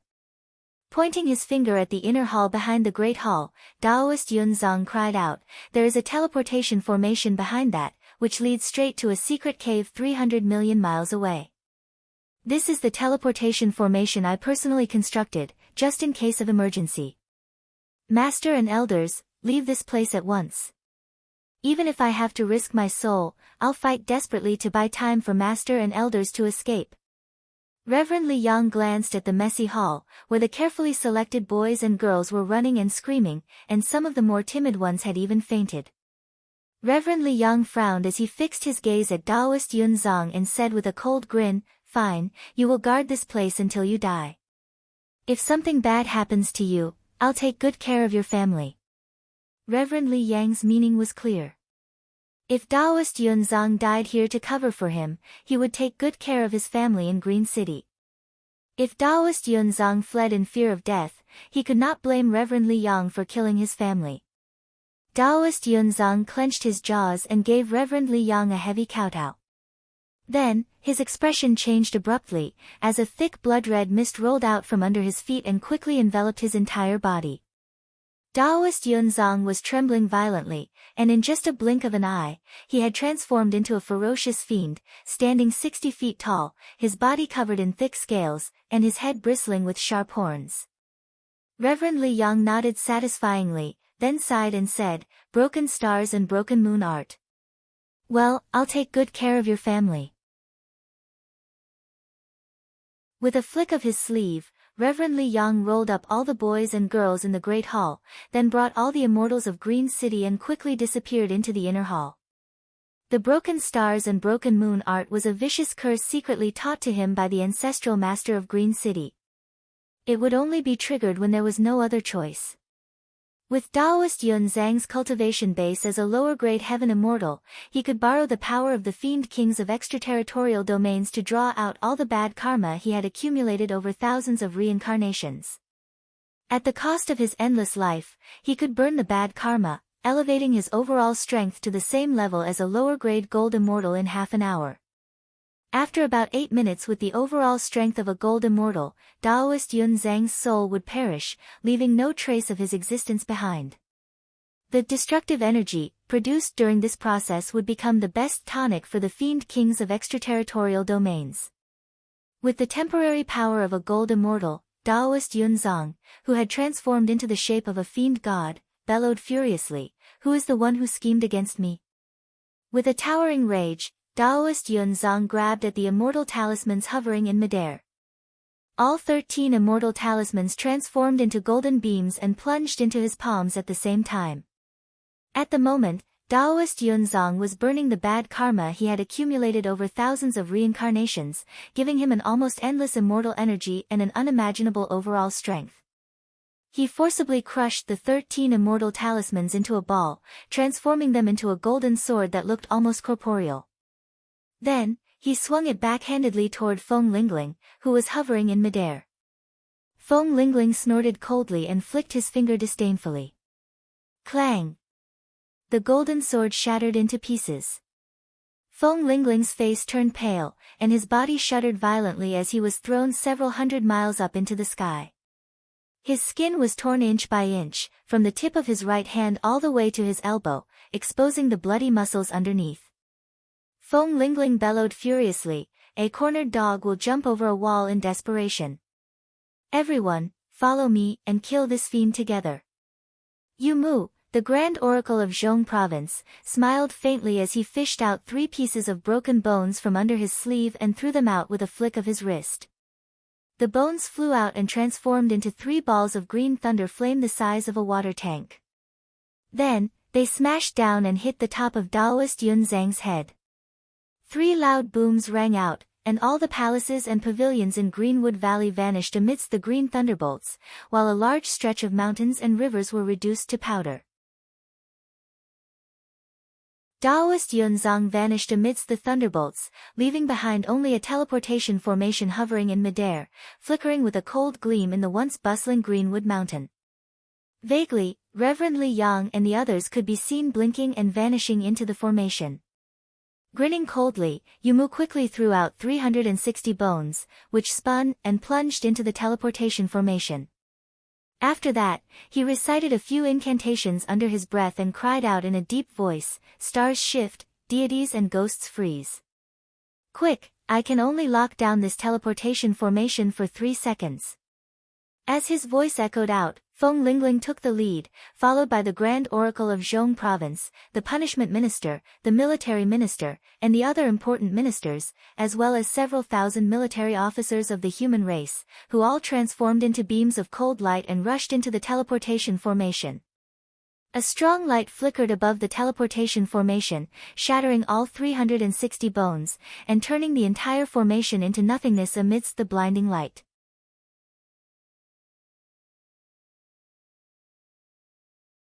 Chapter 5:14. The Immortal Breaking Talisman was a vicious talisman concocted by the Directorate of Celestials of the human race to deal with experts of Gold Immortal realm. Even a Gold Immortal would be severely wounded if he was hit by it, let alone a mere Heaven Immortal who was sneakily attacked from behind. The Heaven Immortal was killed by the talisman, disintegrating into countless golden specks that drifted in all directions.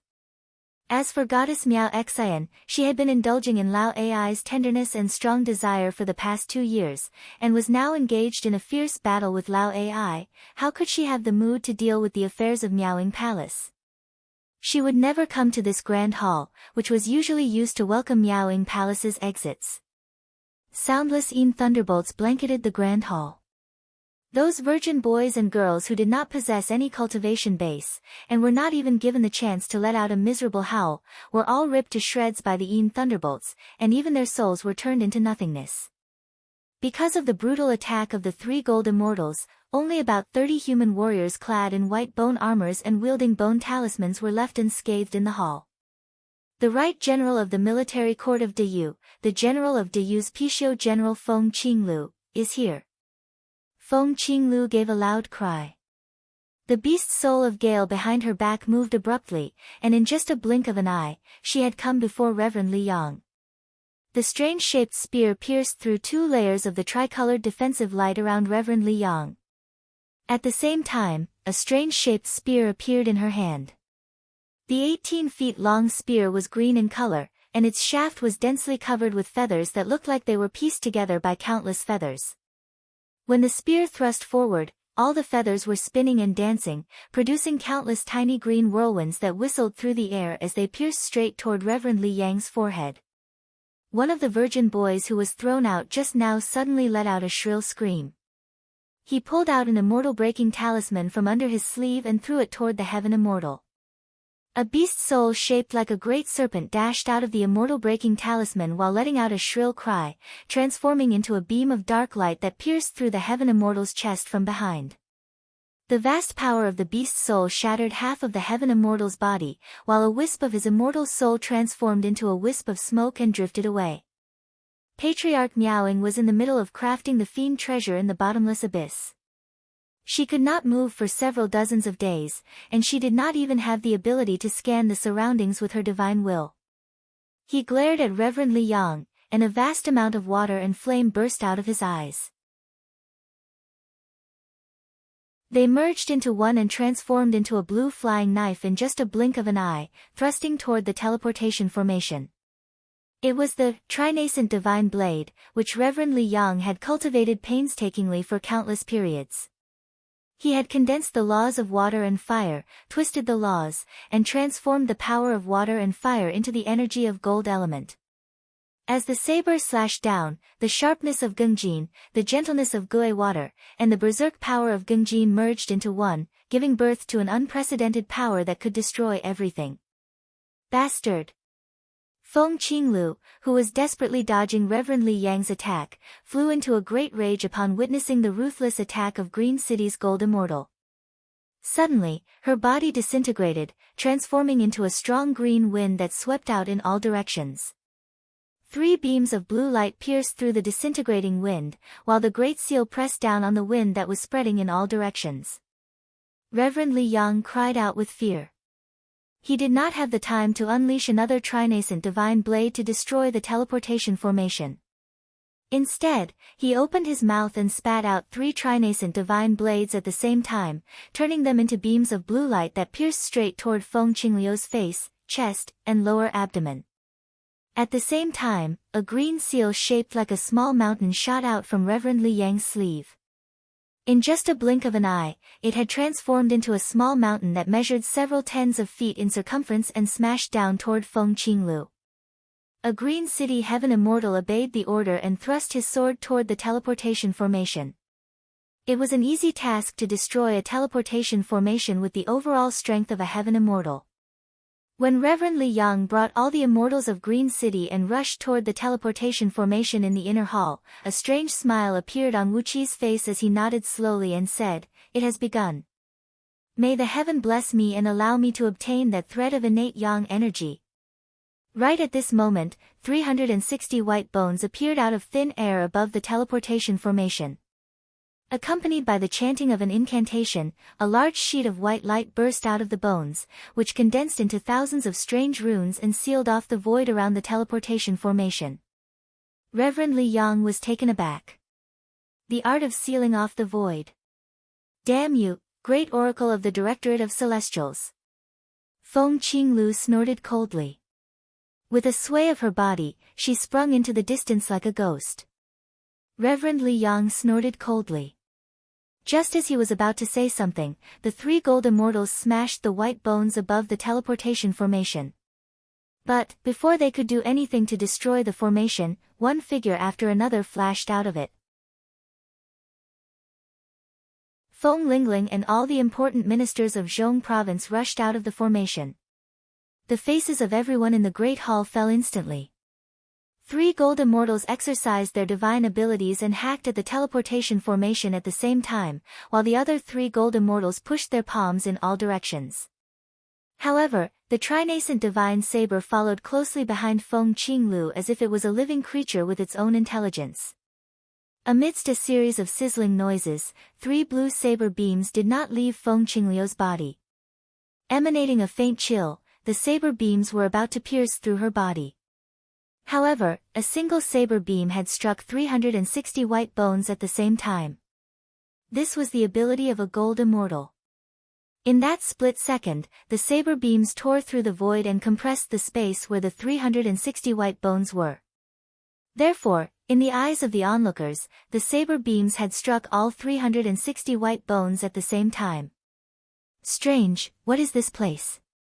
Why is there such a great hall here? And why are there so many powerful poisonous restrictive spells? Inside Miaoying Palace, Wu Qi was sitting cross-legged on the cloud bed that once belonged to Patriarch Miaoying. Feng Qingluo's body was trembling with pain. She stared fixedly at Reverend Li Yang and said in a deep voice, "How can a Taoist like you still have such an overall strength after being hurt by the immortal breaking talisman and immortal execution thunder? It seems there is still a huge gap between the human race and you immortals." Shrouded in dark smoke, several dozens of beast souls slammed onto the trinascent divine blade. The trinascent divine blade was Reverend Li Yang's most powerful divine ability, and every strike would consume 10% of his prime energy. The blade was on the verge of breaking from the impact of the beast souls, but the bright blue saber beam still shone brilliantly. It tore through the obstruction of the immortal breaking talisman and the dark smoke, then landed on the 360 white bones hovering above the teleportation formation. With a twist of his body, Wu Qi transformed into a stream of innate energy and plunged into the underground of Miaoying Palace. After obtaining the diagram of Miaoying Palace's fiend formation given to him by Lord of Longyang, the ordinary restrictive spells in Miaoying Palace could no longer stop Wu Qi. At least, he could travel carefully through them with innate escape art. He still could not break some of the powerful restrictive spells in Miaoying Palace, but he could still manage to walk through the restrictive spells without breaking them. Reverend Li Yang and his company were taken aback. Before they could see clearly what was happening around them, they saw the boy kill a Green City Heaven immortal with an immortal breaking talisman. "How dare you!" Reverend Li Yang bellowed furiously. Even as he bellowed, he kept injecting his immortal energy into the few gold immortal items in his body, turning them into three blinding lights of red, white, and blue. Suddenly, a Green City immortal lost his footing in one of the restrictive spells. Three nether yakshas emerged soundlessly from the void and killed the heaven immortal with one strike, then dragged his soul back to the yellow spring. All the boys took out an immortal breaking talisman at the same time, reciting an incantation and throwing it out. As soon as the blade was unleashed, over 30 boys and girls who were scattered around the hall suddenly leaped to their feet. Amidst the exclamations of the other boys and girls, these over 30 boys, who seemed to be only 12 or 13 years old, incanted a spell together. Large amounts of ripples emerged from under their skins, and along with a strange creaking noise, large amounts of white bone armors drilled out from under their skins, transforming into a set of strangely exquisite white bone armors on their bodies.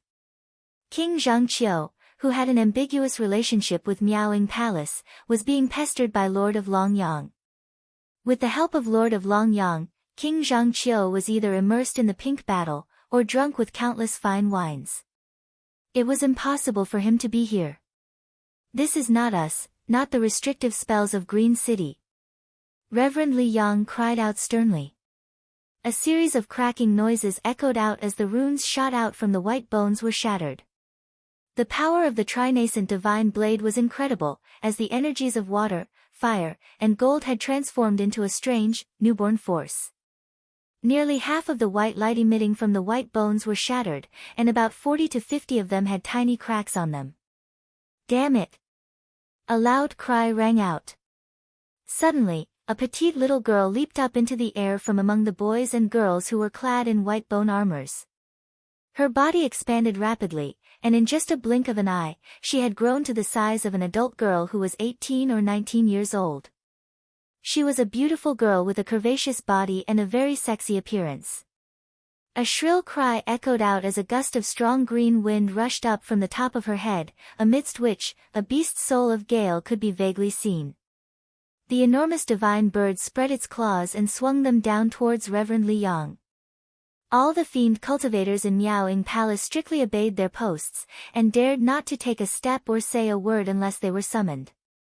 Miaoying Palace had a strict rule, and any violation would result in the destruction of one's soul. However, such a strict rule had given Wu Qi a great advantage today. Relying on a medallion given to him by goddess Miao Xian, he went straight into the grand hall and constructed a teleportation formation right in the center of the hall. He had long locked down the coordinates of the teleportation formation. With his mind communicating with the celestial fiend puppets in Greenwood Mountain, Wu Qi felt as if he had witnessed everything that happened in Greenwood Mountain with his own eyes. The huge seal that had transformed into a small hill had been pressing down on the top of Feng Qingliu's head, following her movements. The small mountain released an invisible force that was like an invisible whirlpool in the deep sea. It firmly locked onto Feng Qingliu, causing her to slow down a lot when she turned around. If not for her beast soul being the gale, one of the fastest flying beasts under the heaven, perhaps she would have been dead by now. Suddenly, the strong wind reformed in a corner of the grand hall. 3 holes could be seen on Feng Qingliu's body, and the flesh around the wounds was slowly disintegrating. Her 2 legs also seemed to have been run over by a stone mill, and were crushed into a pile of minced meat. Only then did everyone compose themselves and look in all directions. With a single glance, everyone sucked in a breath of cold air at the same time. The rest of the Gold Immortals and Heaven Immortals of Green City had also activated their defensive immortal items, fearing that someone would use another vicious immortal-breaking talisman to attack them. They were so focused on protecting themselves that they had neglected the damage to the teleportation formation.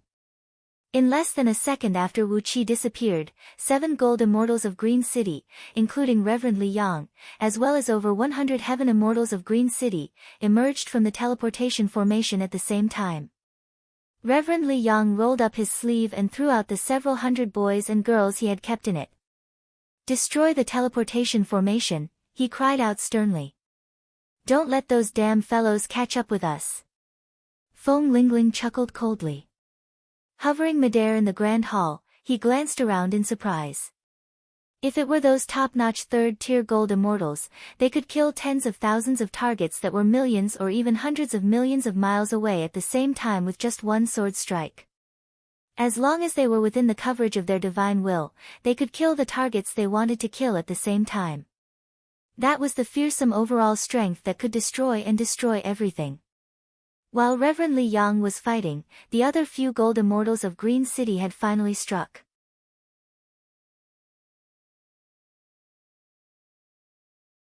Chapter 5:15.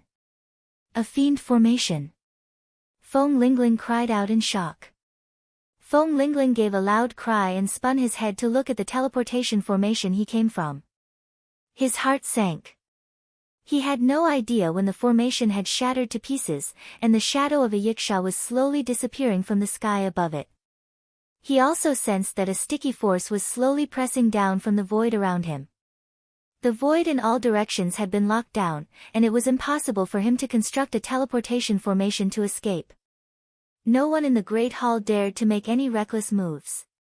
It was especially true for the people of Zhong province, who had gathered around Yu Miao with extreme caution. Meanwhile, the immortals of Green City were carefully surrounding Reverend Li Yang and the other gold immortals.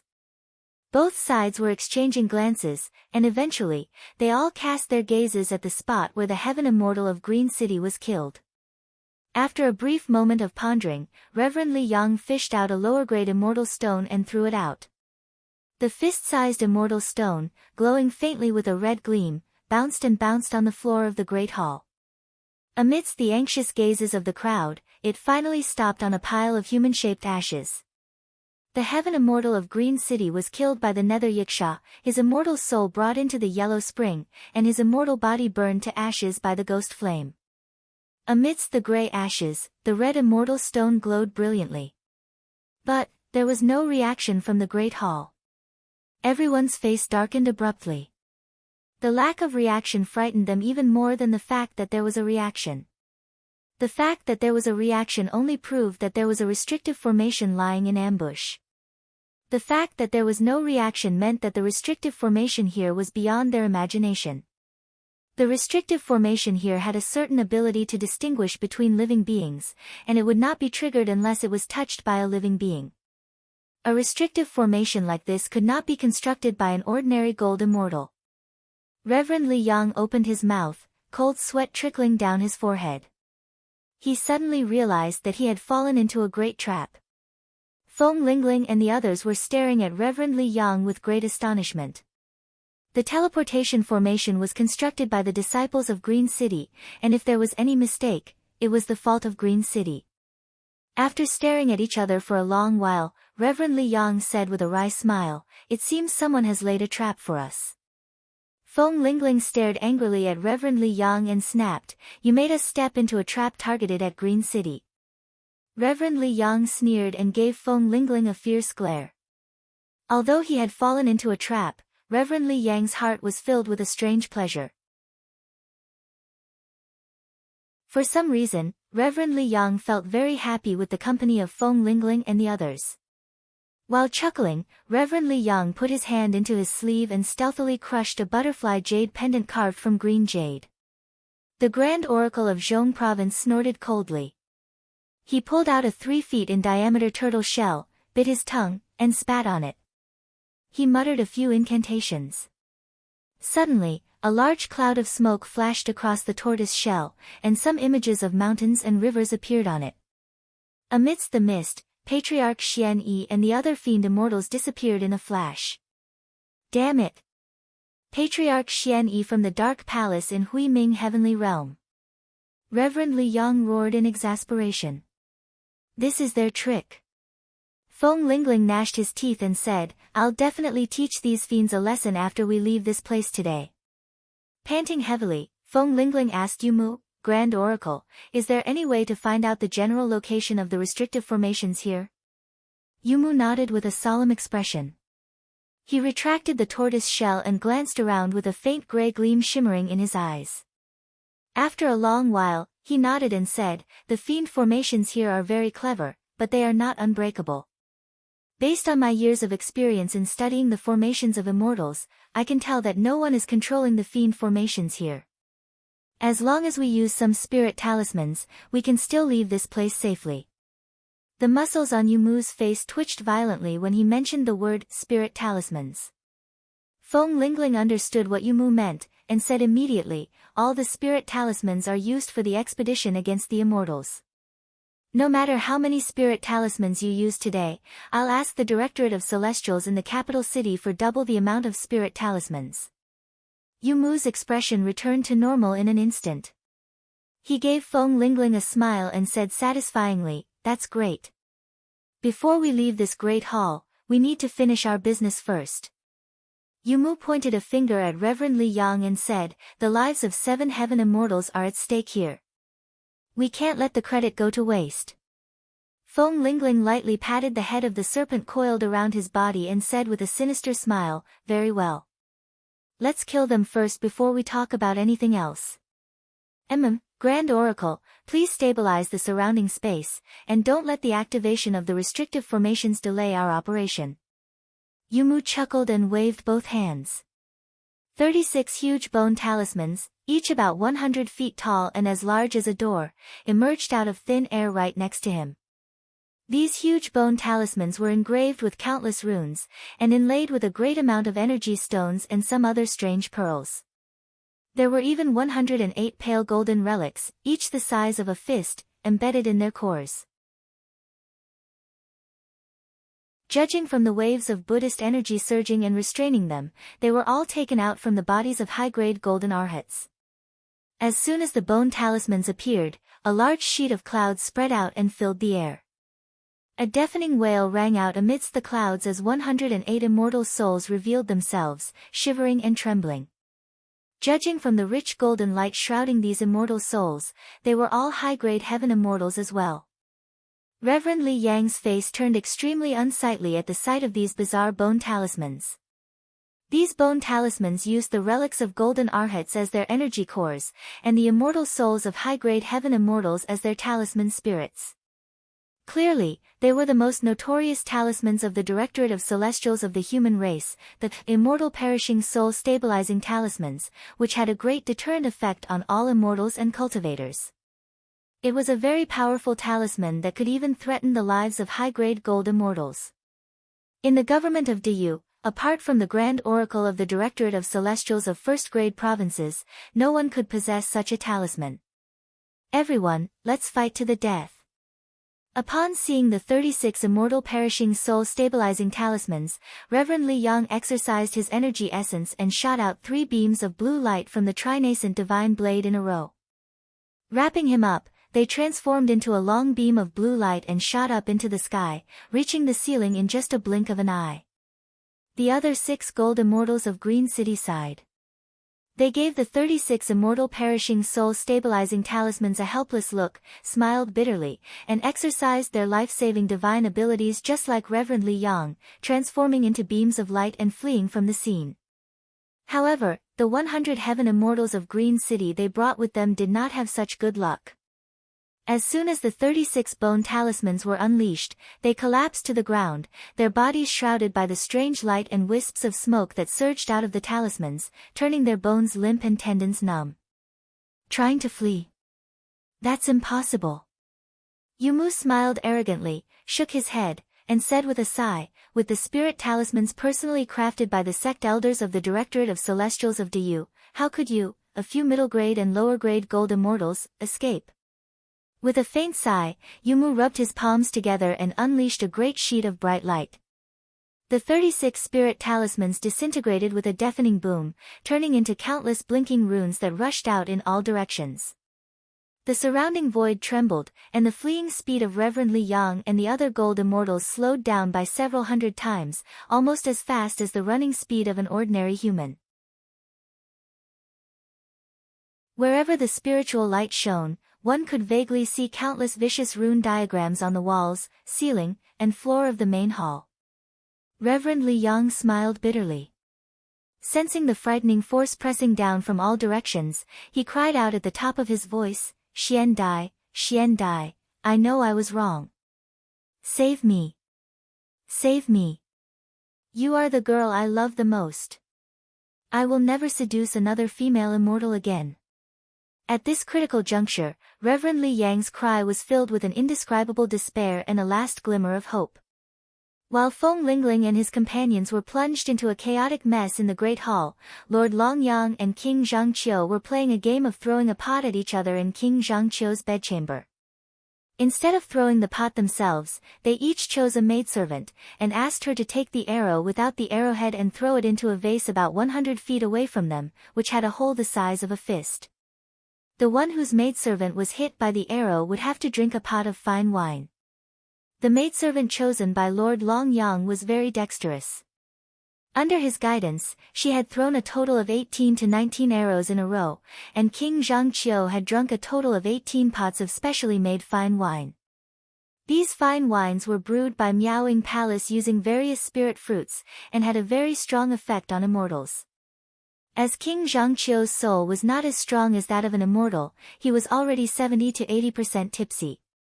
Lord Longyang kept laughing and playing with King Zhangqiu. White lotus petals kept flashing around him, within which countless images could be vaguely seen blinking. All of a sudden, the image of a great hall flashed across one of the petals next to Lord Longyang, and vaguely showed the faces of Feng Lingling and his companions. Duke of Longyang's beautiful face turned pale with fright. He pointed at the white lotus petal and cried out in alarm, "Your Highness, this is Patriarch Miao Ying's palace. Why are there so many people here?" King Zhangqiu, who was already drunk, gave the image on the petal a glance, then suddenly sprung to his feet and cried out, "Damn it! It's that old fool, Feng Lingling, the prefecture overseer of Zhong province. His backer was the archenemy of his father. Fuck his mother. Why was he here? Could it be that he has heard some news?" Lord Longyang's face turned pale with fright as he asked anxiously, "What should we do then?" King Zhangqiu was taken aback.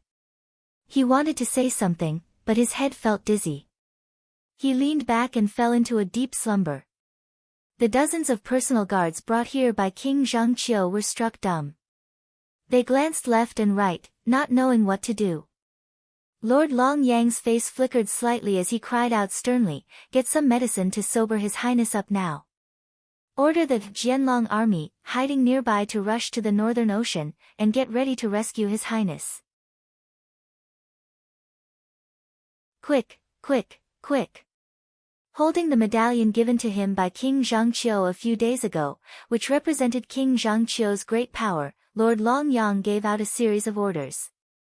Not daring to slack off, the personal guards bowed and received the order without hesitation, then began to move quickly according to Lord Longyang's order.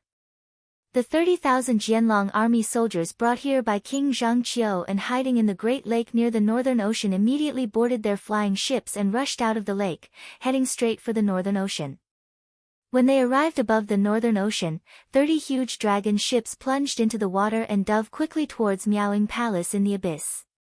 Even though they were still a long distance away from Miaoying Palace, the deep, muffled beating of war drums and bugles from the flying ships had already caused the water of the Northern Ocean to churn.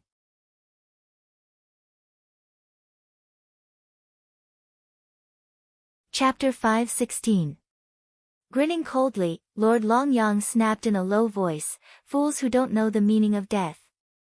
If not for the fact that your patriarch is a primordial immortal, and no one dares to provoke him, your entire clan would have been wiped out several hundred times." Lao Ai hugged Goddess Miao Xian tightly, then pursed his lips gently and said, "Our Miao Xian is really capable." Such a drastic change in contrast was so natural to Lord Longyang, without the slightest haste or abruptness. It was as if he was supposed to be such a contradictory person. As Lord Longyang's loud roar echoed out, the sound of drums and horns echoed out from the sky. The 30,000 soldiers and 30,000 flying ships of Jianlong army had arrived right above Miaoying Palace. The deep, muffled drum beats shook the surrounding seawater, causing it to surge and churn violently. White ripples that could be seen with naked eyes were swept up into the sky. His voice had barely faded when a plume of purple mist towered up into the sky from the direction of the Great Hall. Vaguely, it condensed into the shape of a jade rui scepter, spraying out a large sheet of golden light that looked like a lantern. One after another, the palaces and pavilions around the Great Hall crumbled and collapsed. The purple mist and golden light spread rapidly in all directions, accompanied by a faint immortal tune. It looked as if they were going to destroy the projection of Miaoying Palace in the dark abyss of the Northern Ocean in one fell swoop. Lord Longyang's face turned cold as he cried out sternly, "Goddess Miao Xian, enemies are invading us. Please take control of the situation quickly." Goddess Miao Xian's expression changed abruptly as she cried out furiously, "Primordial gold talisman. Bastard!" Lao Ai's face turned pale with fright. He threw Miao Feng and Miao Yu away and hugged Goddess Miao Xian tightly as he said, "Miao Xian, many gold immortals are invading us. How are you going to fight them alone? Why don't you ask Patriarch to kill them?" However, it was a pity that the white lotus seed could only pierce through half of the barrier. The pink light of great delight trembled, and the white lotus seed exploded with a boom, leaving a large hole with a diameter of several tens of feet. Lao Ai's furious roar rang out abruptly, which ignorant thief dares to break my divine ability? With the help of the Ling Yi true water and the cultivation base of a gold immortal, goddess Miao Xian easily removed the influence of the wicked shape curse, restoring her original peerless appearance. On top of that, the spirit ripple true water could strengthen the innate dark yin energy of a woman, and cleanse their visage, making them more beautiful. As a result, goddess Miao Xian now looked even more gentle and beautiful than when she was at her peak. When they arrived at the entrance of goddess Miao Xian's bedchamber, Duke of Longyang cried out at the top of his voice, "Goddess, goddess, goddess Miao Xian, something bad has happened." While walking quickly, Duke of Longyang said hurriedly, "There are foreign enemies invading." "Ayya, it's Yu, the prefecture overseer of Central Province, who brought a large army and charged in. What should they do? As His Highness is drunk, the only person who can take charge of the situation now is goddess Miao Xian." With a smile on her face, goddess Miao Xian narrowed her eyes and released her divine will to scan Miaoing Palace. Her expression flickered as she said with a cold grin, "So, there is indeed an intruder? Strange, how did they manage to enter Master's Great Hall without alerting the restrictive spells outside? Why are there so many gold immortals? Do they really think Miaoing Palace is a pushover?" Duke of Longyang stamped his feet in exasperation and said angrily, "Goddess, don't you know what is going on in the palace?" Miaoing Palace had a strict rule, and they were ordered to guard the bedchamber. As long as they did that, they would be considered to have rendered meritorious service. Even though the sky was falling and the earth was sinking, and people were being killed everywhere, it had nothing to do with them. As long as they guarded the entrance of the bedchamber, they would not break the rule and alert goddess Miao Xian, even if there were powerful enemies invading Miaoing Palace. However, Duke of Longyang was, after all, a heaven immortal. With a few minor spells that allowed him to walk 1,000 miles across the world, he could travel several hundred feet with just one step. In just the time of a few breaths, he had arrived outside goddess Miao Xian's bedchamber. Goddess Miao Xian and Lao Ai were passionately kissing. Both of them were so engrossed in the kiss that they had completely forgotten that there were other people around them. A sword beam flashed, and a large number of white lotus petals shot out along with it. A few female disciples of Miaoing Palace were completely engrossed in Duke of Longyang's smile. When the white lotus blotted the sky and blotted the earth came rushing toward them, they did not strike back. Instead, they greeted the white lotus with a smile on their faces. Not only did they throw themselves toward the white lotus and the sword beams, but they also forcibly suppressed their defensive immortal items, forcing them not to protect their masters. The Ling Yi true water had also affected goddess Miao Xian's state of mind to a certain extent. The water of extreme yin had deeply attracted goddess Miao Xian to Lao Ai, who had an aura of extreme yang. Like the two poles of a magnet, goddess Miao Xian's heart had long been tied to Lao Ai. That was the reason why she willingly lagged behind Lao Ai like a child bride when they walked out of the bedchamber. After kicking away the beautiful head of a female disciple, Duke of Longyang performed an incantation gesture with his left hand, and a pure white lotus seed took shape on his fingertip. With a light flick of his finger, the thumb-sized white lotus seed flew out soundlessly, colliding forcefully with the great delight Zen light that shielded the entire bedchamber. The white lotus seed flickered like a ghost, and in the blink of an eye, half of it had already pierced through the thin layer of great delight Zen light. Lord of Longyang's charming smile made the few female disciples suddenly go into a daze. When Duke of Longyang smiled in such an enchanting manner, the so-called beauty that could topple a kingdom and topple a city would be nothing more than this. But in the blink of an eye, Duke of Longyang pursed his lips and narrowed his eyes. From the charming and enchanting look, he had turned into a peerless hero, and from a pool of spring water, he had turned into a sharp steel blade. If they really disobeyed goddess Miao Xian's order and disturbed her with the invasion of foreign enemies, even if all the invaders were killed in the end, they would still be severely punished by the commandments of Miaoing Palace. The commandments were utterly inhumane, rigid, and inflexible. But, it was the commandments that maintained the dignity of Miaoying Palace, as well as the strict hierarchy of Miaoying Palace. Duke of Longyang took a step forward impatiently, but a few female disciples immediately flew out of their immortal swords and blocked his way. One of them cried out sternly, "Senior Longyang, if you dare to take another step forward, don't blame us for being rude. Goddess Miao Xian has ordered that no one is allowed to disturb her. Even if you are her honored guest, you are not allowed to take a step into this place." Lao Ai was carelessly rubbing Miao Feng and Miao Yu's bodies. He stared at Duke of Longyang indifferently and cried out, "What's the big deal? Do I need a woman like you to talk nonsense here? Invasion of foreign enemies? Ha ha ha, Miaoying Palace is protected by countless restrictive spells. How is it possible for anyone to invade?" Goddess Miao Xian hugged Lao Ai tightly. She looked into his eyes with a tender and affectionate expression as she said in a very gentle voice, "Brother Lao Ai, don't be fooled by their numbers. As long as Miao Xian controls the restrictive spells in Miaoying Palace, even if there are hundreds or thousands of gold immortals here, they will still be killed." Duke of Longyang's expression flickered as he cried out sternly, "Fellow Taoists, we are facing a formidable enemy. Why are you still playing tricks here?" A few female disciples of Miaoying Palace were standing outside the bedchamber. Their faces turned pale with fright when they saw Duke of Longyang shouting and yelling. Hastily, they pointed at Duke of Longyang and snapped, "Senior, even though you are Goddess Miao Xian's honored guest, please leave this place at once.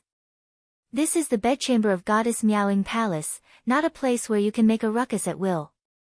Goddess Miao Xian smiled indifferently, then turned to Duke of Longyang and said indifferently, "It is just a trivial matter. Why do you need to summon the army, fellow Taoist Longyang?" Jianlong army was rushing down from the sky, and for a moment, the three parties bumped into each other. The female disciples of Miaoying Palace shook their heads, not daring to let Duke of Longyang barge into the bedchamber. Together with a few guards of King Zhangqiu, Duke of Longyang's pretty face turned cold. Holding a sword in his left hand and lifting the front of his loose robe with his right hand, he strode quickly into Miaoying Palace. There were restrictive spells in every corner of Miaoying Palace, and flying in the sky was strictly prohibited, as one could easily be killed. Therefore, Duke of Longyang had no choice but to walk quickly on the ground, following a specially prepared safe path. The white lotus gently slid across the bodies of the few female disciples, cutting them open and shattering their immortal souls and fleshly bodies. The white and flawless lotus clung to their beautiful bodies, absorbing the golden blood drop by drop. Gradually, the once pure white petals were dyed with a magnificent golden hue. Duke of Longyang's pretty face darkened with anger when he heard Lao Ai's words. He gave Lao Ai a fierce glare.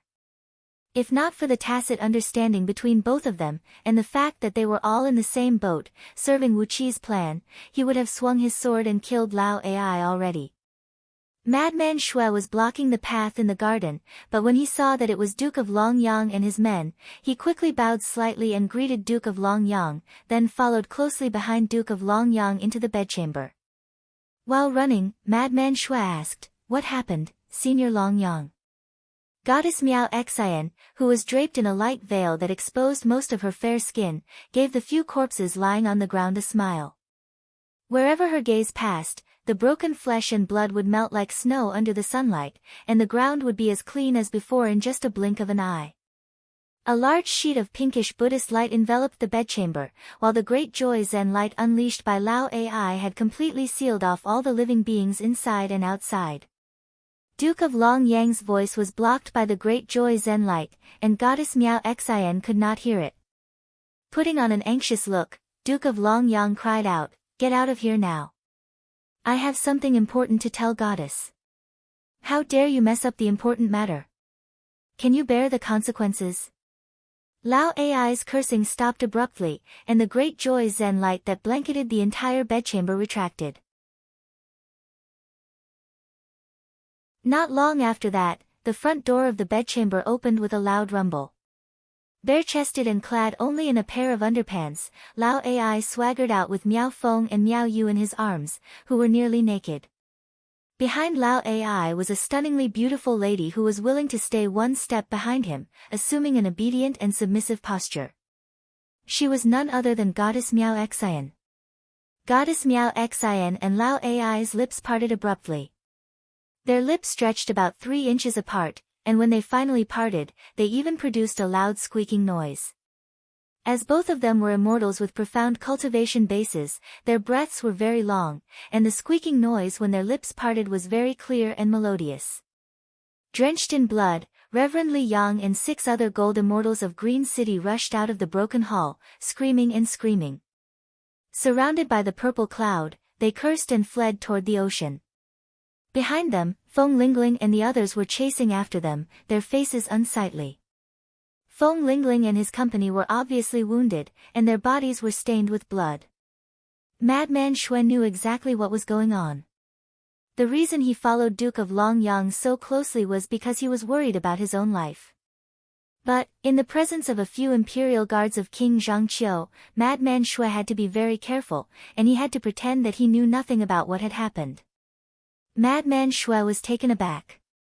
He jumped a step back and stared at Duke of Longyang with a terrified expression. The Great Joy Zen Light was a mystic technique cultivated by Lao Ai, and it possessed all kinds of magical powers. Yet, the lotus seeds unleashed by Duke of Longyang could penetrate the Great Joy Zen Light. What did this mean? Was Duke of Longyang's cultivation technique the nemesis of Lao Ai's Great Sun magic?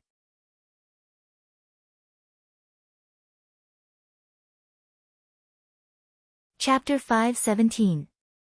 The Grand Oracle of Deyu Province, the Grand Punishment Minister, the Military Minister, and the others had already leaped toward Chi-Chi. Their targets were the other few gold immortals of Green City. As long as they could kill all 7 gold immortals of Green City, they would be able to obtain the huge military credit. Feng Jupen would be promoted to a higher rank because of the military credit, and many of Yuzong and the other gold immortals' descendants would be able to share the credit as well. There was nothing more delightful to them than the continuous promotion of their descendants. While Lord Longyang and Lao Ai were carrying out their plan, the battle in the Great Hall was already very fierce. Breaking all spells with brute force, Feng Lingling roared. Suddenly, a pitch-black beast flashed behind him. The beast looked like a tiger, with a single horn on its head, and 4 hooves shaped like a qilin, but with sharp dragon claws. Its muscles were bulging, and it emanated a mighty and intimidating force. It was an ancient beast, the Thunder Stampede, famous for its innate strength, and its ability to control the power of the earth and unleash earth elemental divine thunders to attack its enemies. A plume of purple mist towered into the sky, shattering the surrounding great hall and condensing into the shape of a Rui scepter, shooting out countless golden specks that shot in all directions. Crack! A tiny human statue carved out of white bones inside the storage bag hanging on Feng Lingling's waist shattered into pieces. The shattering curse had worked, as it was supposed to tear Feng Lingling's body into pieces. But, the bone statue was a defensive treasure he had obtained from the secret palace of Deyu dynasty through a secret channel at a sky-high price. Although the power of the shattering curse was very strong, all the damage was borne by the bone statue. With a flip of his palm, Reverend Li Yang fished out a pale green Bodhi leaf. The leaf was sparsely covered with runes that looked like a few earthworms. At first glance, they looked like runes, but if one were to take a closer look, they would find that they were just scribbles. The divine sealing spirit-locking formation was a formation invented by the wise men of the human race in response to the characteristics of powerful immortals, and was specifically designed to be used in battles against immortals. Just like the nether ocean dark gold copper, the formation could absorb and isolate all the natural energy. If a cultivator was trapped in a formation and lacked the nourishment of spiritual energy, it would be incredible if they could only use 30% of their divine abilities and secret arts. Even if a magic spell that had already taken shape was blasted into the formation, a large amount of spiritual energy would be immediately extracted, and the power of the spell would be reduced by at least half. The beast's soul fused with Feng Lingling's body, and the power of the beast's soul was instantly transformed into his divine energy. All of a sudden, a yellow thunderbolt burst out of Feng Lingling's body, and countless thick yellow thunderbolts flickered on his mace, filling the air with deafening thunderclaps. Abruptly, Feng Lingling's body expanded a few times as he exerted all his strength and swung the mace down viciously. The two Qingqing elders beside him let out a furious roar at the same time, and two immortal swords shot out toward Qiqi. After that, one of the elders cast a breaking spell on Feng Lingling, while the other cast a body-freezing spell on him. Dozens of formations had sealed off the natural energy in the surroundings, and the spells cast by hundreds of oracles had suppressed the gold immortal items in the bodies of the 7 gold immortals. The 7 gold immortals were like dead meat on a chopping board, and the great merit was right in front of them. Feng Lingling grinned hideously. With just one strike, he had defeated the 2 gold immortals from Qingcheng, then swung his mace toward Reverend Li Yang's head. It was the divine ability of the Gale Divine Bird, a mysterious and unfathomable divine ability. Even a top-tier gold immortal could hardly compress and purify the 9 heavens' dark wind. As a military officer of the human race, it was impossible for Feng Qinglu to cultivate any divine ability or magic. However, as she had the beast soul of Gale with her, she could easily use the divine ability to hurt her enemies. At this point, Feng Qinglu had fused her Gale beast soul into her body, and a pair of huge green wings appeared on her back. The feathers on the wings gently swayed in the wind, like countless thin blades tearing through the air, emitting a buzzing sound. The enormous energy brought by all the beast souls of Gale in Feng Qingliu's body turned into a rolling hurricane and rushed into the spear. Although the tip of the spear was still several hundred feet away from Reverend Li Yang, the sharp force had already shaken the defensive barrier around him. Hundreds of yellow thunderbolts smashed viciously on the bodies of the 2 gold immortals from Qingcheng, charring them and causing dark smoke to rise from their bodies. They also had defensive gold immortal weapons with them, but an inexplicable force was suppressing them, making them shiver inside their bodies and unable to come out to protect themselves. As the mace smashed down, Feng Lingling's skinny arms suddenly expanded to 3 times their original size, and became as thick as a pillar. Then, he wielded the mace with a frightening physical strength, causing a pitch-black gust of wind to emerge from the tip of the mace, which then smashed down with an ear-piercing screech. Reverend Li Yang was troubled by the Gale spirit shadow. His immortal energy was tumbling violently, and he could not cast any immortal magic to defend himself. Reverend Li Yang shuddered as the breeze entered his body. It was not a wind that could exist in nature, but the gale of the 9th heaven, which was extracted from the 9 heavens by the divine bird Gale, and was capable of breaking the chaos and tearing apart all the physical existences between heaven and earth. After being purified by Gale using its prime divine ability in the pouch, it had transformed into a Gale spirit shadow, which could melt all the things in the world and turn them invisible. It was as if Feng Lingling had already seen the look of Reverend Li Yang, and he said ferociously, "Jiu Jiner, let me claim the first credit for you." Reverend Li Yang's face turned pale with pain, and when he saw dozens of formations taking shape and the natural energy in the surroundings decreasing rapidly, his face turned even more unsightly. Before Reverend Li Yang could come up with a solution, Feng Lingling had already donned a thick and heavy black armor, and was holding a 24-feet-long mace with both hands. With a loud cry, he raised the mace and smashed it down toward Reverend Li Yang's head. Immediately after that, a beam of white light shot out from beside Feng Lingling, as a bone talisman silently turned into a wisp of green smoke and dissipated in the air. The spell cast by the other gold immortal collided with the white light, which produced a few cracking noises and froze in midair. Meanwhile, Feng Lingling had already rushed out of the white light and smashed the mace down toward Reverend Li Yang's head. 2 immortal swords of the same grade as gold immortal items stirred the void, turning the void into a mess like porridge. Both immortal swords contained an extremely mysterious power of law. The void was shattered, and all the natural energy was divided into the energies of 4 elements, earth, water, fire, and wind, transforming into the shadows of the 4 sacred beasts, azure dragon, white tiger, vermilion bird, and black tortoise. But a mere Bodhi leaf was emanating a dreadful pressure that made one despair. Just as the leaf was held in his hand, Feng Lingling and the others had retreated in a panic, at a speed twice faster than when they came. This was the scene that Lord of Longyang and the others saw, when the Great Hall was destroyed and Reverend Li Yang and the other gold immortals of Green City fled in panic. The mace was forged by a master craftsman of the human race using 4 special materials, namely Huiyang red copper, Minyang green iron, Anyang white gold, and Cave-yang silver essence. They were both heavy and hard, and at the same time could isolate all energy and immortal energies.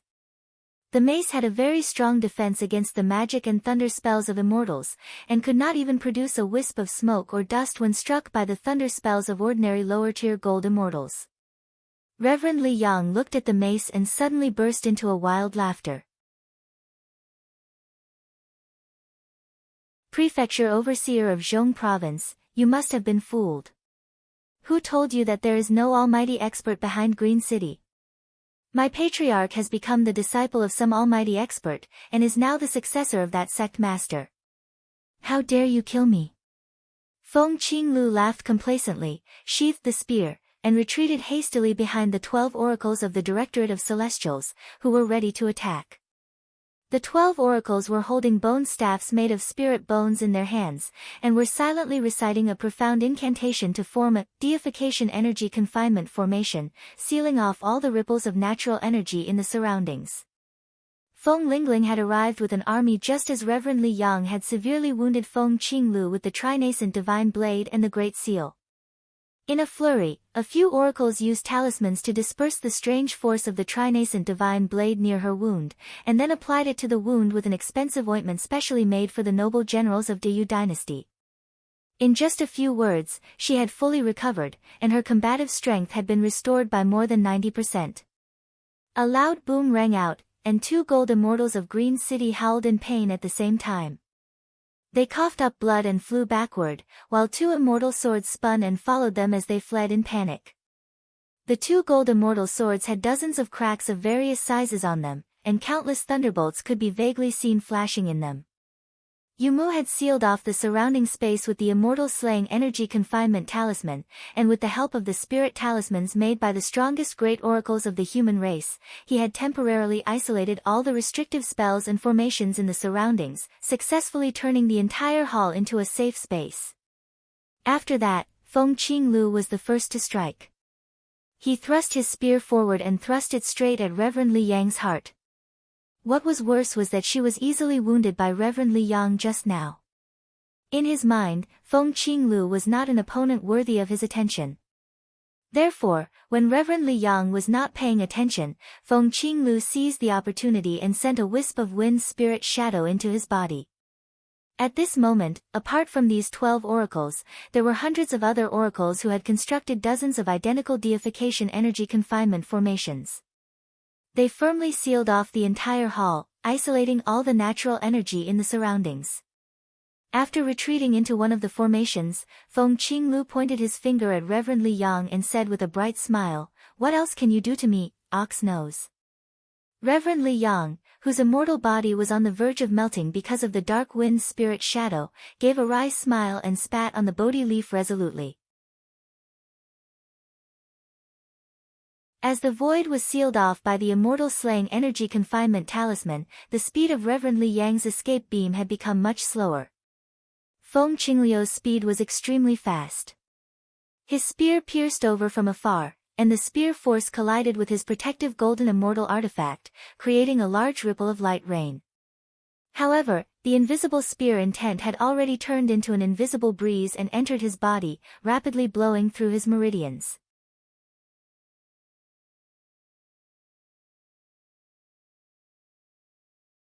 Chapter 518.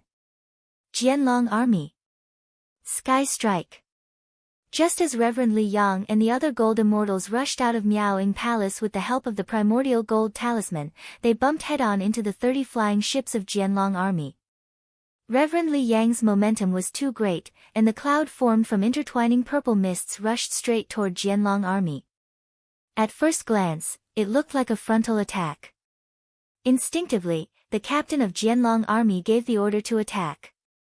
The Sky Strike Formation was one of the standard offensive formations of the Great U Army, a formation most commonly used to attack targets from high altitudes.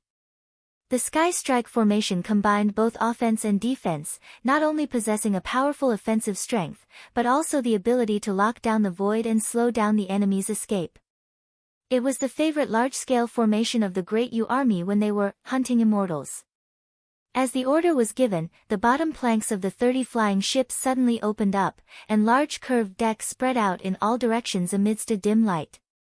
More than 6,000 curved planks of 30 giant flying ships connected with each other in midair, forming a huge triangular rune formation. These planks were densely inlaid with countless spirit bones. Together with some runes drawn with blood, the three-dimensional runes kept absorbing the surrounding natural energy, causing the seawater of the dark abyss to surge violently.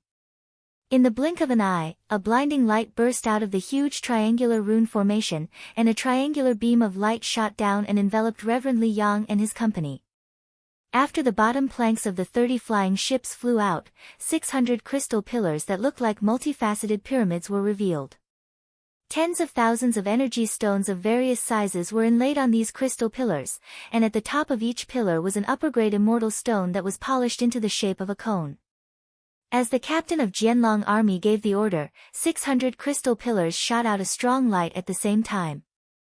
Runes could be vaguely seen flickering in the crystal pillars, and a powerful energy fluctuation that made Miaoying Palace tremble slightly. Reverend Li Yang and his company, who were flying at top speed with the primordial gold talisman in their hands, felt their bodies tremble. The triangular beam of light came crashing down, and the void around them suddenly became stagnant and folded rapidly. Every inch of the void was now 10,000 miles long, and the speed at which they were flying upward had become tens of thousands of times slower than the speed of a snail. Reverend Li Yang could not help but grumble inwardly. He knew very well the origin of the Bodhi leaf. Although it was a primordial gold talisman bestowed by a great divine ability, this talisman was more focused on saving one's life. Its lethality was not strong, and it did not have much additional power. Trapped by the Sky Strike Formation of the Jianlong army, the talisman could not break the restrictive spell quickly. If the Sky Strike Formation kept attacking him, even a primordial gold talisman created by a primordial immortal would be broken one day. Let's risk our lives. Reverend Li Yang laughed bitterly when he saw the glaring crystal pillars underneath the 30 flying ships. The crystal pillars were likely the immortal end spirit radiance blast that the Deyu dynasty specifically used to fight against immortal immortals. A casual attack from each of the crystal pillars was comparable to a low-grade heavenly immortal.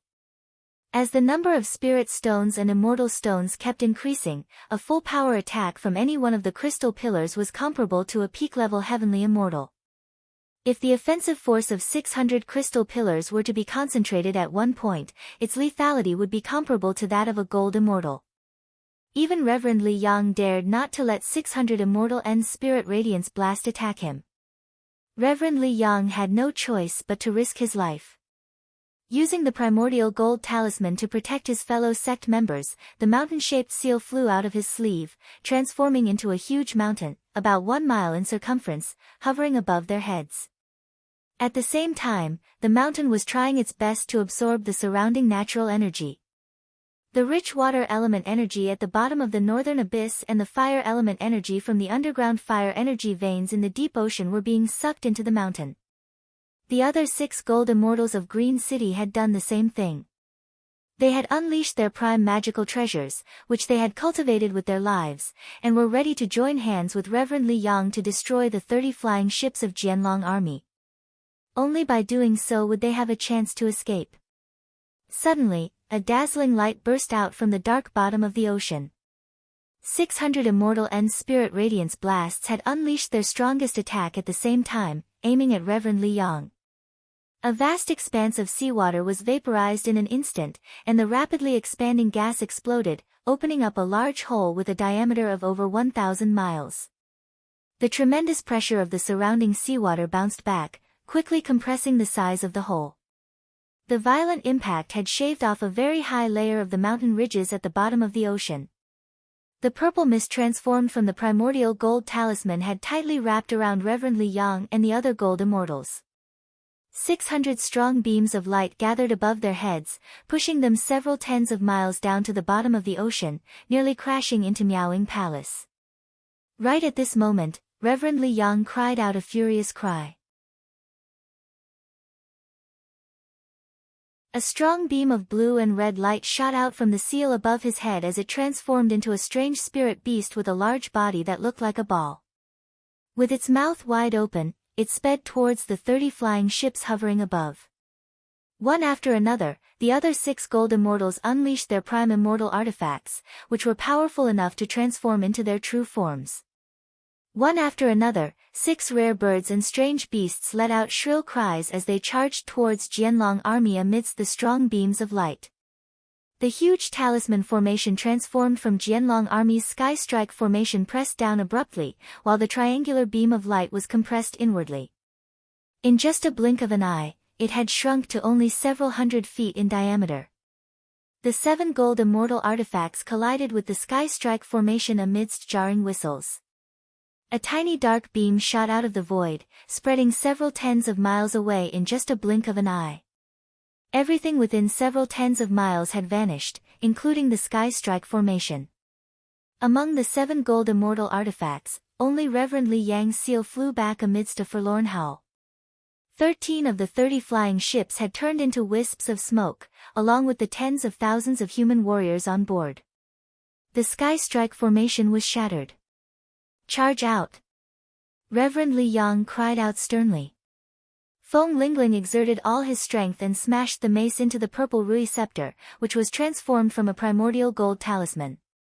A crystal-clear explosion rang out as the mace in Feng Lingling's hand shattered into countless iron powders. Blood sprayed from his 7 apertures as he retreated hastily. At the same time, he cursed under his breath, "It is indeed a primordial gold talisman personally crafted by a primordial immortal. Bastard! Which bastard tricked me?" Having a primordial gold immortal as one's backer and not having one were 2 completely different things. The fact that Reverend Li Yang was able to produce a primordial gold talisman proved that Green City had formed a relationship with at least one primordial immortal. By attacking the immortals of Green City with his men, Feng Lingling had unintentionally offended a primordial immortal. It was a well-known fact that almighty experts like primordial immortals valued their reputation the most. Even if someone touched a fallen leaf in front of their door, they would most likely call their friends and wipe out the entire clan. Green City had a relationship with a primordial immortal. This was definitely a heavy psychological blow to Feng Lingling. There was no way he could hide the fact that he had attacked the immortals of Green City. It would not take long before the news reached the ears of that primordial immortal who was related to Green City. Most likely, that primordial immortal had already found out about it, and was paying close attention to this place with his mighty divine ability. Unknowingly, Feng Lingling had formed a grudge with a primordial immortal. It was definitely not a pleasant thing.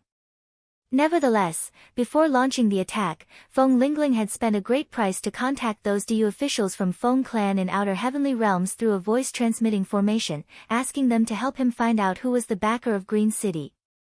Nobody had told him that Green City had hooked up with a primordial immortal. Was it not because they wanted to teach him a lesson? Bastard, bastard, a bunch of ungrateful bastards. While coughing blood, Feng Lingling retreated hastily while roaring at Reverend Li Yang, "Fellow Taoists, let's just forget about what happened today. I was deceived by someone, and I really should not have attacked the fellow Taoists of Green City." Reverend Li Yang was struck dumb. The 6 elders of Green City were dumbfounded. Yu Mu and the other important ministers of Zhong province exchanged glances, and none of them could say a word for a long while. The general of Jianlong army looked at the remaining 17 flying ships, feeling like weeping but having no tears. He had an urge to slit his own throat. Hiding off to the side, Wu Qi was struck dumb as well. He stared at Feng Lingling furiously. Why is this old fellow so disappointing? Is he afraid of a primordial gold talisman? How is Wu Qi going to fish in troubled waters if you don't do anything? How is he going to fight with someone else? How is he going to kill someone with a borrowed knife? This old fellow is too disappointing. Wu Qi's lips were trembling with anger. Just as things were about to go beyond Wu Qi and Su Qin's plan, a furious roar suddenly rang out from a corner of Miaoying Palace. Who dares to touch my army? King Zhangqiu rushed over menacingly with a dozen guards. Feng Lingling saw King Zhangqiu, and the latter saw Feng Lingling. Shaking his head, King Zhangqiu snorted coldly, spun and left.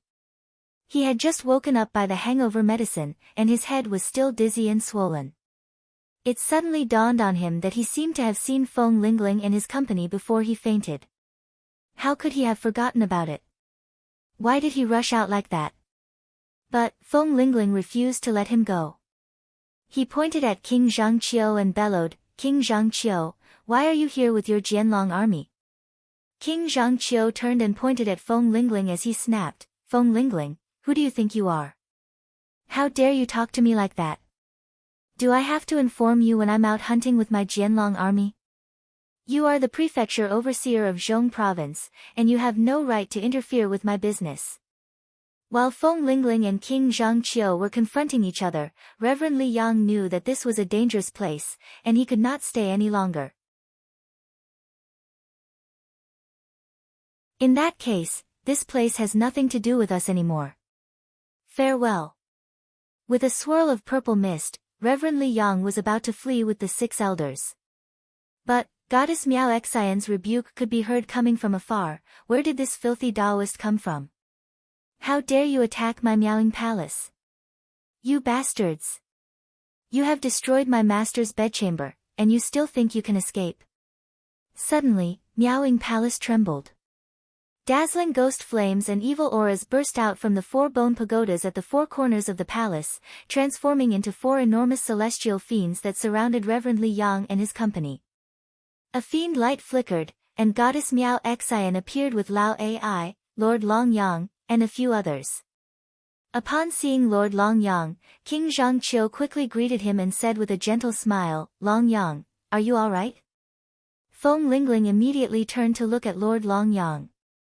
Standing next to Goddess Miao Xian, Lord Long Yang was very eye-catching. Feng Lingling was first struck dumb by Lord Long Yang's peerless charm, then he turned to look at King Zhangqiu and bellowed, "King Zhangqiu, how dare you collude with an immortal?"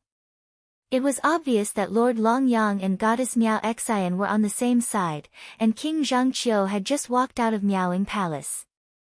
Did this not prove that King Zhangqiu and Goddess Miao Xian were colluding? In Diyu dynasty, colluding with immortals from outer domain was a felony that could get one's entire clan wiped out. King Zhangqiu's face fell as he cried out sternly, "Goddess Miao Xian, let's join hands and kill them all." Goddess Miao Xian was taken aback.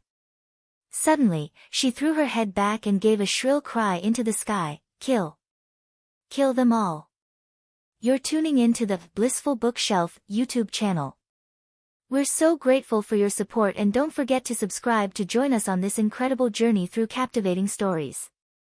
Your generosity through donations truly makes a world of difference, as it's the primary source of revenue that allows me to expand and enhance this channel for you.